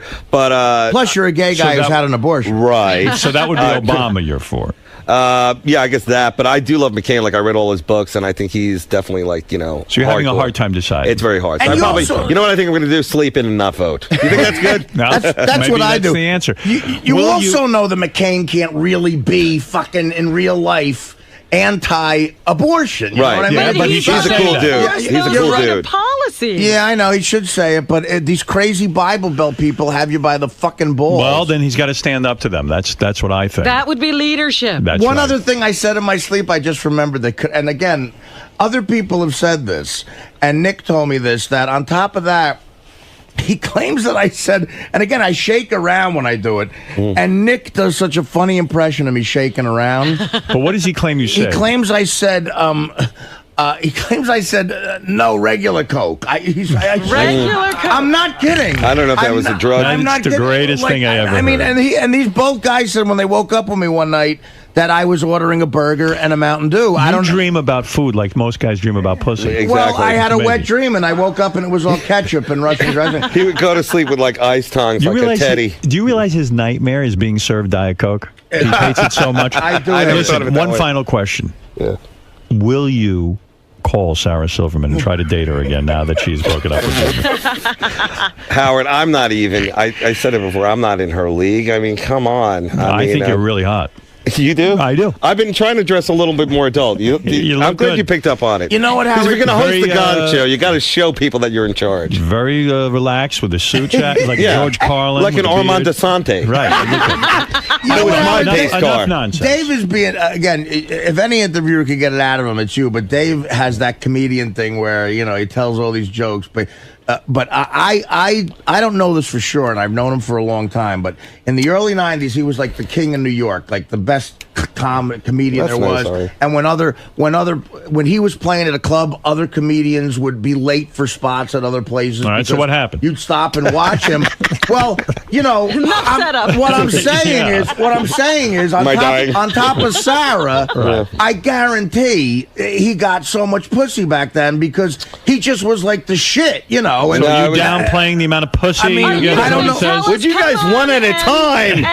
Even the Taliban, they give him a blanket and a Koran. You're when a they- famous guy now, Dave. Come No, on. this is all I'm going to say, okay? First of all, she's really funny. He's really, Jimmy's really funny, and I'm sure something's going to happen and, whatever. Right. But in terms of already saying that, that's really cool because when I was on the tour with him and Nick, who, I don't know if you guys know, but in the early 90s, Nick DiPaolo was the guy. Right. He really was we would look at him and wow, this Right. guy, he'd show up, good Amazing. looking guy, really on top of his game.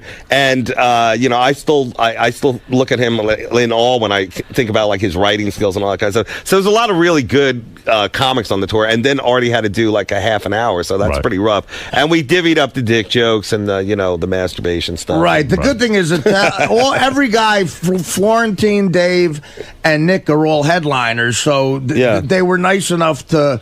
By didn't the gun time them. I get up, you got to leave the headliners some subjects to go for. Right. So they were gracious and left you. Yeah, things. they knew exactly how to set you up. That was a great You guys are all deflection. great. I have to That say. was a I know, it's a great real love deflection. fest. I've never met a bunch of greater guys. Well, I mean, if You someone Let me tell you what really happened over Other there, than Howard. Sarah Silverman, have you ever fucked anyone else famous? Yeah, you asked him a question and he deflected. Well, that's what I mean. completely. This is what he does. No, This is no. what happens. All right, listen.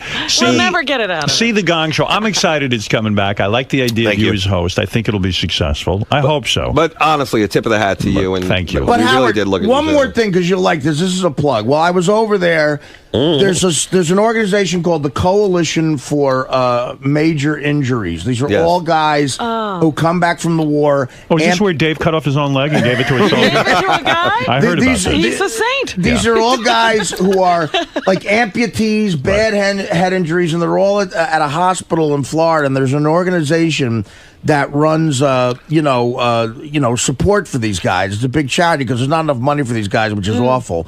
And Dave does work with them. And while we were at one of the meet and greets, a guy came up to me and said, "Art, you don't know this, but I have half a leg, and I chose to come back here to work administration, but I work with this coalition. Would you guys do a show in Orlando, Florida for us? And maybe if it's you and telling these guys we get 4,000 people and just give it all to the workers." I gave him my phone number, and I've been in touch with someone he knows. And Dave immediately said yes. Yes. And So sometimes he's a very giving man, you would say. Yeah. Yeah. So sometime in October, November, we're gonna do a 4,000 seater for this That's very coalition nice. of injured people in Florida. You guys are really giving back. And Jimmy Florentine and DiPaolo already said they would do it. And again, it's a free show, and it's what is the official name of that, Dave? It's the coalition of. Dave, thought it let was me ask you something though It's about Wounded Warrior. I thought we were Wounded talking about. Warrior. So I didn't hear about this Orlando thing, but that's how cool. did Sarah let you know she was leaving you? All right, listen. Okay. Dave, best of luck. We love when Thank you come you, in Al. here. So Dave, are you really the saint that Gary's making you out to be? I think they built me up pretty hardcore, but one man saint is just another man doing his job. Not like these Hollywood types. No, we really want credit. Come on.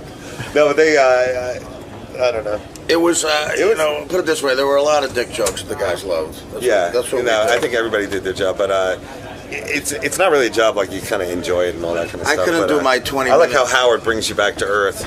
You can do anything, and he's like, Dave, how do you think Artie handled the hot weather over there? I know he was nervous about that for a while.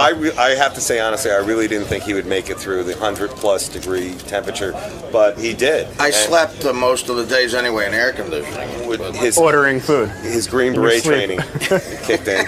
And he did it like when he had to be up. He did it because after like 7 in the morning, it starts getting really hot. And by afternoon, it's like way too hot. But the locals seem to be moving. I don't know. I'm just rambling, but. Yeah. Which is even more bizarre. No, it's not bizarre. It's just the place we wanted to get married. These places like book up But what 2 about- years in advance but now. It's people work absurd. on a Friday. Yeah, but people around here don't. So they have to get there. But what about the rest of your guests? They don't work? I don't know. I guess they're taking the day off. That is hard. What do you want me to say? You're going to get married on a Friday, Yeah. 3 hours from Manhattan. Mm-hmm. And the people, your loved ones, forget us. Yeah. Your loved They're ones. willing to make that sacrifice. It's not a sacrifice. Some people can't get off from work, genius. So I guess they can't come. So far, it hasn't You been mean an in issue. Saratoga? That's the only place that's available? You have to get married there? Talk In to all my of girl, fucking dude. New York? And It's not me. Your girlfriend really wanted to go there? Is she from there? Well, she's like from even further upstate, so it was kind of a middle It was ground. a middle ground. Yeah. Someone told me you're dyeing your sideburns now? Yeah. What's going on with that? You have gray hair? No, I don't have gray hair. Why I are just you couldn't grow done? very good sideburns, so I said, I tried putting some. I took the Ronnie approach. It's not You that get good for married the hair. on a Friday. Yeah. What time? Like 6:30, 6 o'clock. All right, so 6 o'clock. So let's say a guy's got a 9 to 5 job. How the Right. hell's he going to get there? He'll have to take a half day.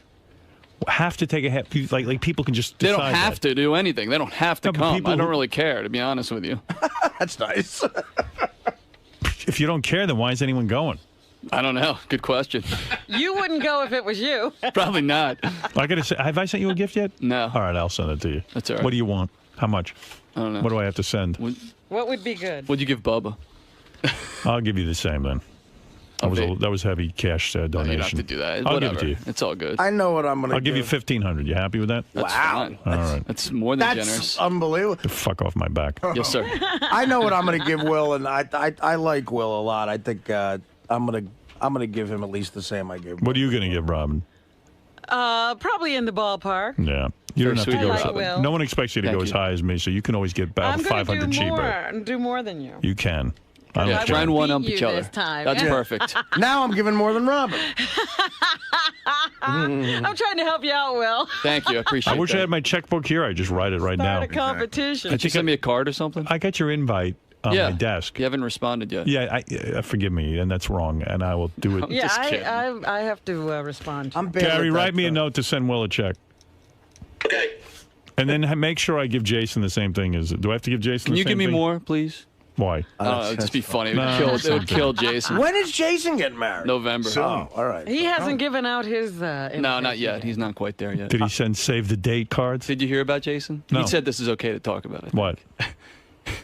He took out a $15,000 loan to pay for his wedding. An asshole. What? So he's starting out in the hole, man. You can't do that So shit. dumb. It's like, wow. Why do people do that? I don't know. Have a cheaper wedding. Yeah. Exactly. Who cares how fancy the wedding is? Don't even have a wedding. That's what I said. If you got to take out a loan for a wedding, And don't the have a interest wedding. rate is ridiculous. Can I say something? It's a loan shark. That's almost. $15,000 he could put toward a down payment on a house. Howard, guess what the interest rate is on that loan? Wow. I'm going to say 18. 18%. You're right. You're at 17 and change. Right. My God.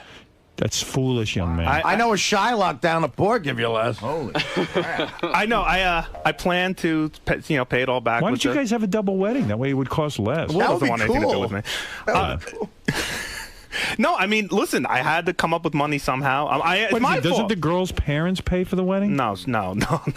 He's paying. Everyone's chipping in, but no. Her father's a great guy, but what does he do for a living? Well, he's retired now. What did he do? He worked at IBM but not like. He probably made a good living. No, he was like he worked in a factory. Great guy, but he's not exactly loaded. No stock options. You know what? He could come up with the money. Oh, great! I talked to him. The money we got from him is very generous, but that was pulling teeth. How much did he give you? 15. He gave you 15 grand. So why can't you have a wedding on that? How much is your wedding going to cost? Oh, you don't even want to fucking know. What do you don't even want to know. Yes, we do. Can I say something? I want to give you the best advice you ever got. Don't have a wedding. It's out of my hand, dude. If this was up to me, Don't get there'd be married. no wedding. If you're taking out a loan, then it's up to you. Well. It's either take out a loan or go to jail. Like, I mean, this wedding was planned around me, and I tried to keep stuff down. Dude, there's no shrimp at the wedding. Can I say something? What? Don't do this. But already, it's done. Start out a marriage in the hole that way. $15,000. I'm hoping the money I get, it's gifts. We'll pay that off, and then I won't be in the hole anymore. And then you'll have no money to start. Then I won't. marriage. Listen, I said at the onset of all this, I'm like, let's take all the money everyone's offering us, the 15 from her dad, whatever. I go and let's go buy a house. This was my plan. That's what you and we should get do. married at City Hall. And you know what? I was laughed out of the room. No one takes me seriously. And Jason, why are you marrying? Why are you marrying a woman who doesn't take you seriously? She takes me seriously, but this You wedding just said, thing. You said no one takes me seriously. No one took me seriously when it came to the wedding. Everyone thinks I'm an asshole for not wanting to have a big wedding. Where's you going to find someone who takes Who's everyone? serious? Give me the names. Well, your mother? My How much mother did your mother again. chip in? 15. She chipped him 15. So now you got $30,000, and that's not enough for this wedding. You got more than that. That covers the catering hall. Yeah. Really? What are you guys? Where are you getting Nothing. married? It's nothing. We're getting married in Hackensack or Hackettstown. I mean, it's not like we're going anywhere fucking fancy or doing anything it's pretty ultra fancy. You're talking about $45,000 now. Well, you're paying close to that. No, I'm not. Not even close to that. Well, mine's not 3 hours away. Can I tell you something? With traffic, it is. That's a real dumb thing you're doing. But to this start is the out, way they're making decisions already. He gets ignored. Well, no, it's just Get ready, sweetie. Did you get bamboozled into doing this? no, not bamboozled, but things start slow. I said, let's have a small wedding. is And such a everyone, waste of time. It really is. you're preaching to the choir over here, man. it's I all don't want about a big fraud. wedding. You know what? I've been through a wedding. Yeah. I don't even remember it. It's a fucking way. I didn't want video. I didn't want photography. Right. Yeah, bring a But digital. that's I what have you a do it camera. I'm a for. photographer. I can bring a camera and take pictures. Right. But everyone's fucking insane. Everyone tells me there's a certain way you have to do something, And why a certain way can't you you have be to a be. man and grow up for once and say, listen, this is the way you should talk to your mother when she Right. starts giving you horse shit. Say, listen, I love you all. You're nice people and your heart's in the right place. But let me explain to you my life the way I want to live it. Like you Yeah, talk but you to know your- what, Howard? And then you say that's such bullshit and then because you say no, it's not. Yeah, it is and then you bullshit, say, man. You do stuff for Beth. What you dreamed of having No. Mark Consuelos marry you and have two different weddings? we think it's hysterical together. But wait a come minute, on, you don't man. We do. I'm not doing Like something. If I didn't like Mark Consuelos, I wouldn't do it. You like him, but you got talked into it. No, Come I didn't. on. Not at all. All right. Honestly, I'm telling you the truth. All right. You I wanted didn't get it. talked into anything. And let me tell you something. What? I can afford to have my friends for dinner. Right. Sure. You're at a different point in life. Tell me You about don't it. When I talk got to married your the first mother time, like that. when I'm going to tell you a story in a minute. All right. When I got married the first time, I didn't pay a dime, and I'll tell you, I didn't have a dime. I made less money than you. I mean, what you make is a fortune compared to what I had when I got married. Yeah, but it's a And the different fact time. it's a different No, time. but, and you were younger when you got That's married. right. I got married. I didn't have any debt from my marriage. If I would have been 1 penny in debt, I wouldn't have gotten married at a big wedding. I guess my father-in-law paid for it. He even paid for the hotel that we stayed in. I had no money. Right. Well, And you don't live above your means. You're 100% right, and I got to take blame for this because, of course, a year ago, you start Who planning. were the people that told No, you? I'm not going to blame other people. You know why? Because whatever you're right, and you know it doesn't matter what other people say. My mother and father, without getting into too many details, as recently as a couple of weeks ago, called up to say something about my wedding. And I did a very loving thing. I sat them down, and I said to them, here are my thoughts on my wedding. And I'm going to include you in my thoughts so you understand how my life is going and what's going on. And I explained it to them. And afterwards, they said, thank you for explaining it to us. Now we understand. That's a loving way to do it. Now, Yeah, but at you're coming Jason's from- age, you yeah. were being railroaded by your mother. No. Yes. Let me tell you something. I remember you ripping an earring out of your ear. Yeah, I mean, listen to me. You're in a different because place you in were life, trying to man. go see your mother. I would never live in debt in something my mother wanted me to do. If my mother said to me, it would be a good idea for you to be $15,000 in debt and pay 18% interest, I would not go along with it. But she didn't tell me to take out the loan. It's my fault. It's not being insensitive, by the way. No, I You're know. not being insensitive. I don't think it's being insensitive. How come you can't have a nice wedding on $30,000? Excuse me. He shouldn't even have a wedding. What do you think of that? The guy's he doesn't have a pot to piss in. Yeah, but Take at the least- 30 grand At and least buy he a wouldn't house. be in debt at $30,000. Put it toward a mortgage. Look, I'm with you, and I take blame. Bottom line is, you start planning this a year ago, and it's my fault. I'm bad with money. You don't have to put all this money up front. Everything comes Well, later. now and let's change. Right. So, and I, No and I did. photographer. Please. No, you gotta have a when is photographer. your You're wedding? doing Give me this. the date. I'll take the pictures. November 8th. You'll All right. I'm going to come. I decided I'm coming to your wedding. And Awesome. I'll be the photographer. Awesome. I love it. And I'll tell you what. I've seen professional photographers. I am every bit as talented. There's no such thing as professional photography. I agree with you. I think give pictures anyone here. a camera. If they unless they're kakayani, they should be able to take a picture. I agree. Agreed. This whole 100%. concept. I got to tell you something. I've seen Beth, who's a professional model, get photographed by some of the quote-unquote big names in photography. If I tell you I take a better picture of the woman than they do, it's the truth. I believe It's it. a racket. You know what a racket is? A scam. A scam, right. That's exactly right. Now It's you're a learning. sham. It's a travesty of a sham. honestly, Two Howard- mockeries of a sham. It's a racket, this photography. And I'm telling you, I've taken pictures. Every magazine has taken pictures of me, and I see it's a racket. There's one woman I know who's better than all of them. Other than that, they're all the same. Who's that? Her name is, she used to be married to someone from Bachman Turner Overdrive or something. I don't know. What's her name? There's a woman who actually can make me look good. But it's Ralph? rare. It's a rare. No, shut up. I'm giving you advice. Don't you want to make sure? All right, I'm done. Goodbye. Goodbye. I don't want to be the photographer. No. All I right, mean, forget it, but Ralph. All right, you Listen, done? you know what? All right, go have a wedding and, and be $15,000. You know what? You're right. You're giving away. I had enough. To me, it's like the other night when. No. I'm done, Artie. Please stop. I just All right, wanna- Jason. It's not All about right, the dude. wedding. Got a Jeez. loan for $1,500. He's I'd being have said dopey. that was okay. Sorry, dude. No, I'm trying to have a real conversation with I you. I'm am too, concerned man. about you, and then you go, "Who's it, Ralph? Who's it?" I'm trying to be real with you. I'm gonna help you. I'm listening to you. No, you're not. You're not. Okay, I'm not listening to you. You're making a mockery. You have got to get on this right away. No photographers, no videographers. This kid still has student loans he's paying off from Yeah. college. How much you in the hole for on that? Oh, it's unbelievable. It's 34,000. Oh my God! Why'd you go to Student loans. college, dude? You're typing. I learned to type in high school. Things just listen. I blame myself. Jason, Things got out you're of a control. man. How old are you now? You're no kid. 29. No, I'm not. Yeah, a you're kid. 29. Yeah. All right. You gotta sit down with your new wife, and you gotta say, "Listen, we got to use our heads here. I'm 34 in the hole from my college. God knows what debt she's carrying. This broad's probably got She's a probably student loan indebted, too. yeah. No. Sounds like she she's doesn't have got a debt. couple She of- doesn't make any money. What about the What money does for she do for a therapy? living? She's a nursery school teacher. Nursery school teacher. That's some occupation. Telling me. Sweet. What are you talking about? Sweet. Very sweet. You make 10 grand a year. Randy St. Nicholas is the photographer Oh, okay. that I was thinking of. She's actually very good. But here's the thing.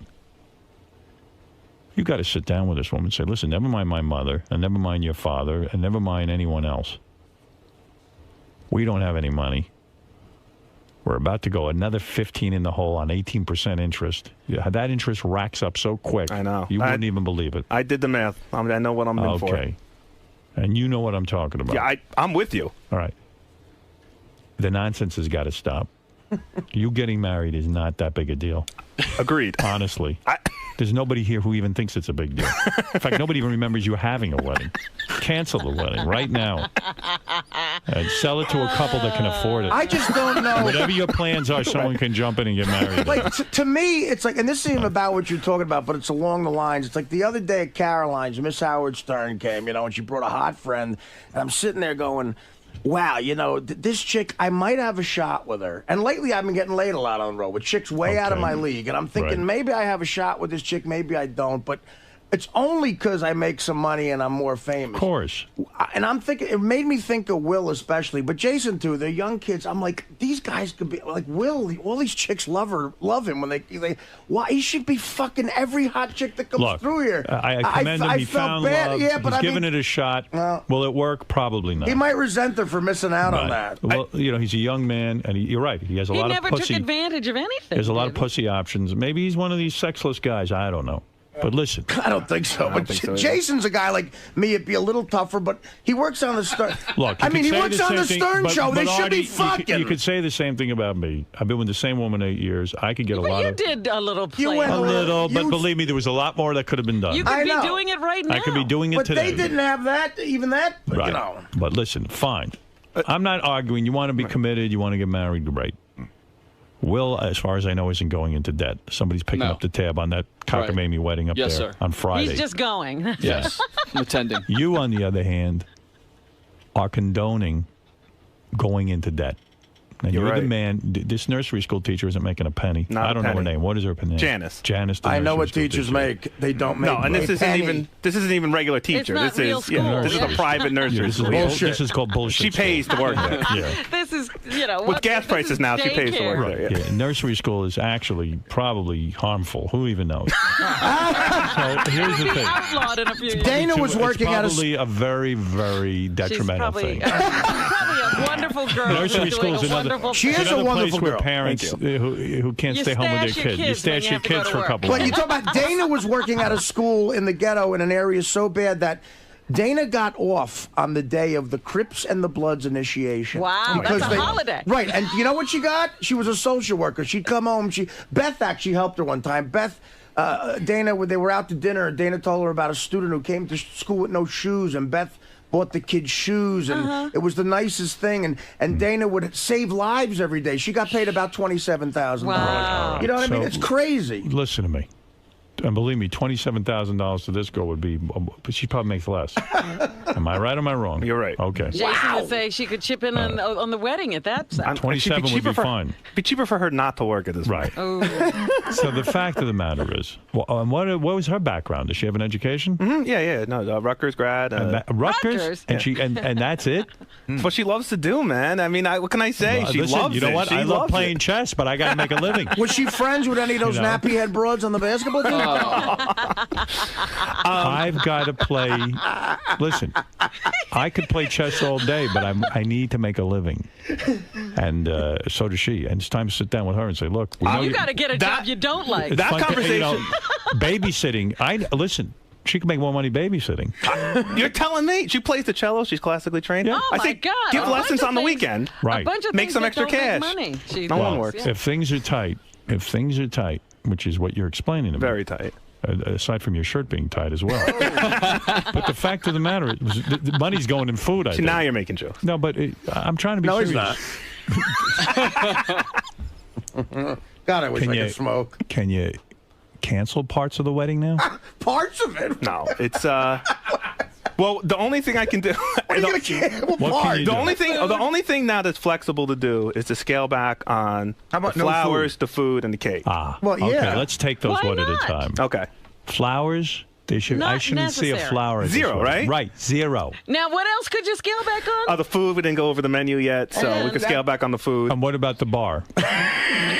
Give everyone a bag of cookies. Dude, this mom is going to flip her shit. There's flip no her way. shit, then let her fucking pony up. And what She's is the not in other debt. Stuff? I don't know, the cake. Cake? Yeah, the cake. Go Carvel. You want to know the best dessert there is? Ice cream. Carvel makes a flying saucer that is so delicious. I agree and any with you. asshole who says it isn't the most delicious dessert is just arrogant. An asshole. And a snob. And you don't need any more than that. There's chocolate flying saucers and vanilla and Dixie cups. Reese's peanut butter cups. And I'm not making a joke. It is the best dessert. If you went to a fancy restaurant, they didn't tell you it was Carvel. You wouldn't know. I swear to God, you would think, oh my God, the chef here is unbelievable. Peanut M&Ms. Put peanut M&Ms in the refrigerator for about an hour. Italian ices. Can I tell you about the biggest money waster that I am? I'm fighting against. You know, I'm going to say it right now, and I'm going to say it off the air because I'm fighting against this money because $15,000 on an 18%. We are now interest. planning. That's over $2,000 a month in interest only. When does the loan could have gone toward $2,000 a month toward a mortgage. Yeah. This guy could own a piece of property. When did you wrong take with the you? loan out? Is the loan outstanding now? No, 2 weeks ago. Jason. 2 weeks ago. Get your life in order. You're right. This is insane. We're spending money to come up with little itty bitty favors to put on everyone's plate. At the Favors? table. I'm going to do you a favor. I want to just Wait, kill you want somebody. a favor? You want a favor? Here's a favor. Wedding off. There's the best favor you could ever have. I'll Go pay to for you to Vegas go on to a Vegas. I lady. do have one suggestion. Go ahead. Is your girlfriend attractive? Yes. Internet porn. Oh, stop it. Now, you see, that's a joke. That's not a joke. Oh, it's like, stop it's it. more money than she's going to make. Bottom line is, Jason. Howard is right. I have to take. There's no one else but me who has to take control of the situation. Right. Take control of the money being spent and say enough's enough. The buck stops There is here. no way There's nothing else to say about There's no it. way you should be taking out a $15,000 loan. Right. Well, But you're powerless. I hear you with your mom. I'm the same way. You're powerless. These broads, they gang up. And they're Are you evil. having an open bar? They're different Yes. from us. You have to, dude. I'm not going to throw. I'd rather have nothing else but the open bar. You can't invite All right, people out listen and to not me. have free drinks. Let me tell you something. What? You don't have the money for this. That's you know what I'm going to tell you something But I about cut how out people everything live. before I'm going the to tell you bar. in America why there's trouble. There are people who buy homes, they don't have the money. Right. And then they whine because oh my God, I don't have the money. And then the banks are all freaking out. Everyone is fucking freaking out. Yeah, but how do the banks approve that? They're supposed That's to be another. experts. That's another.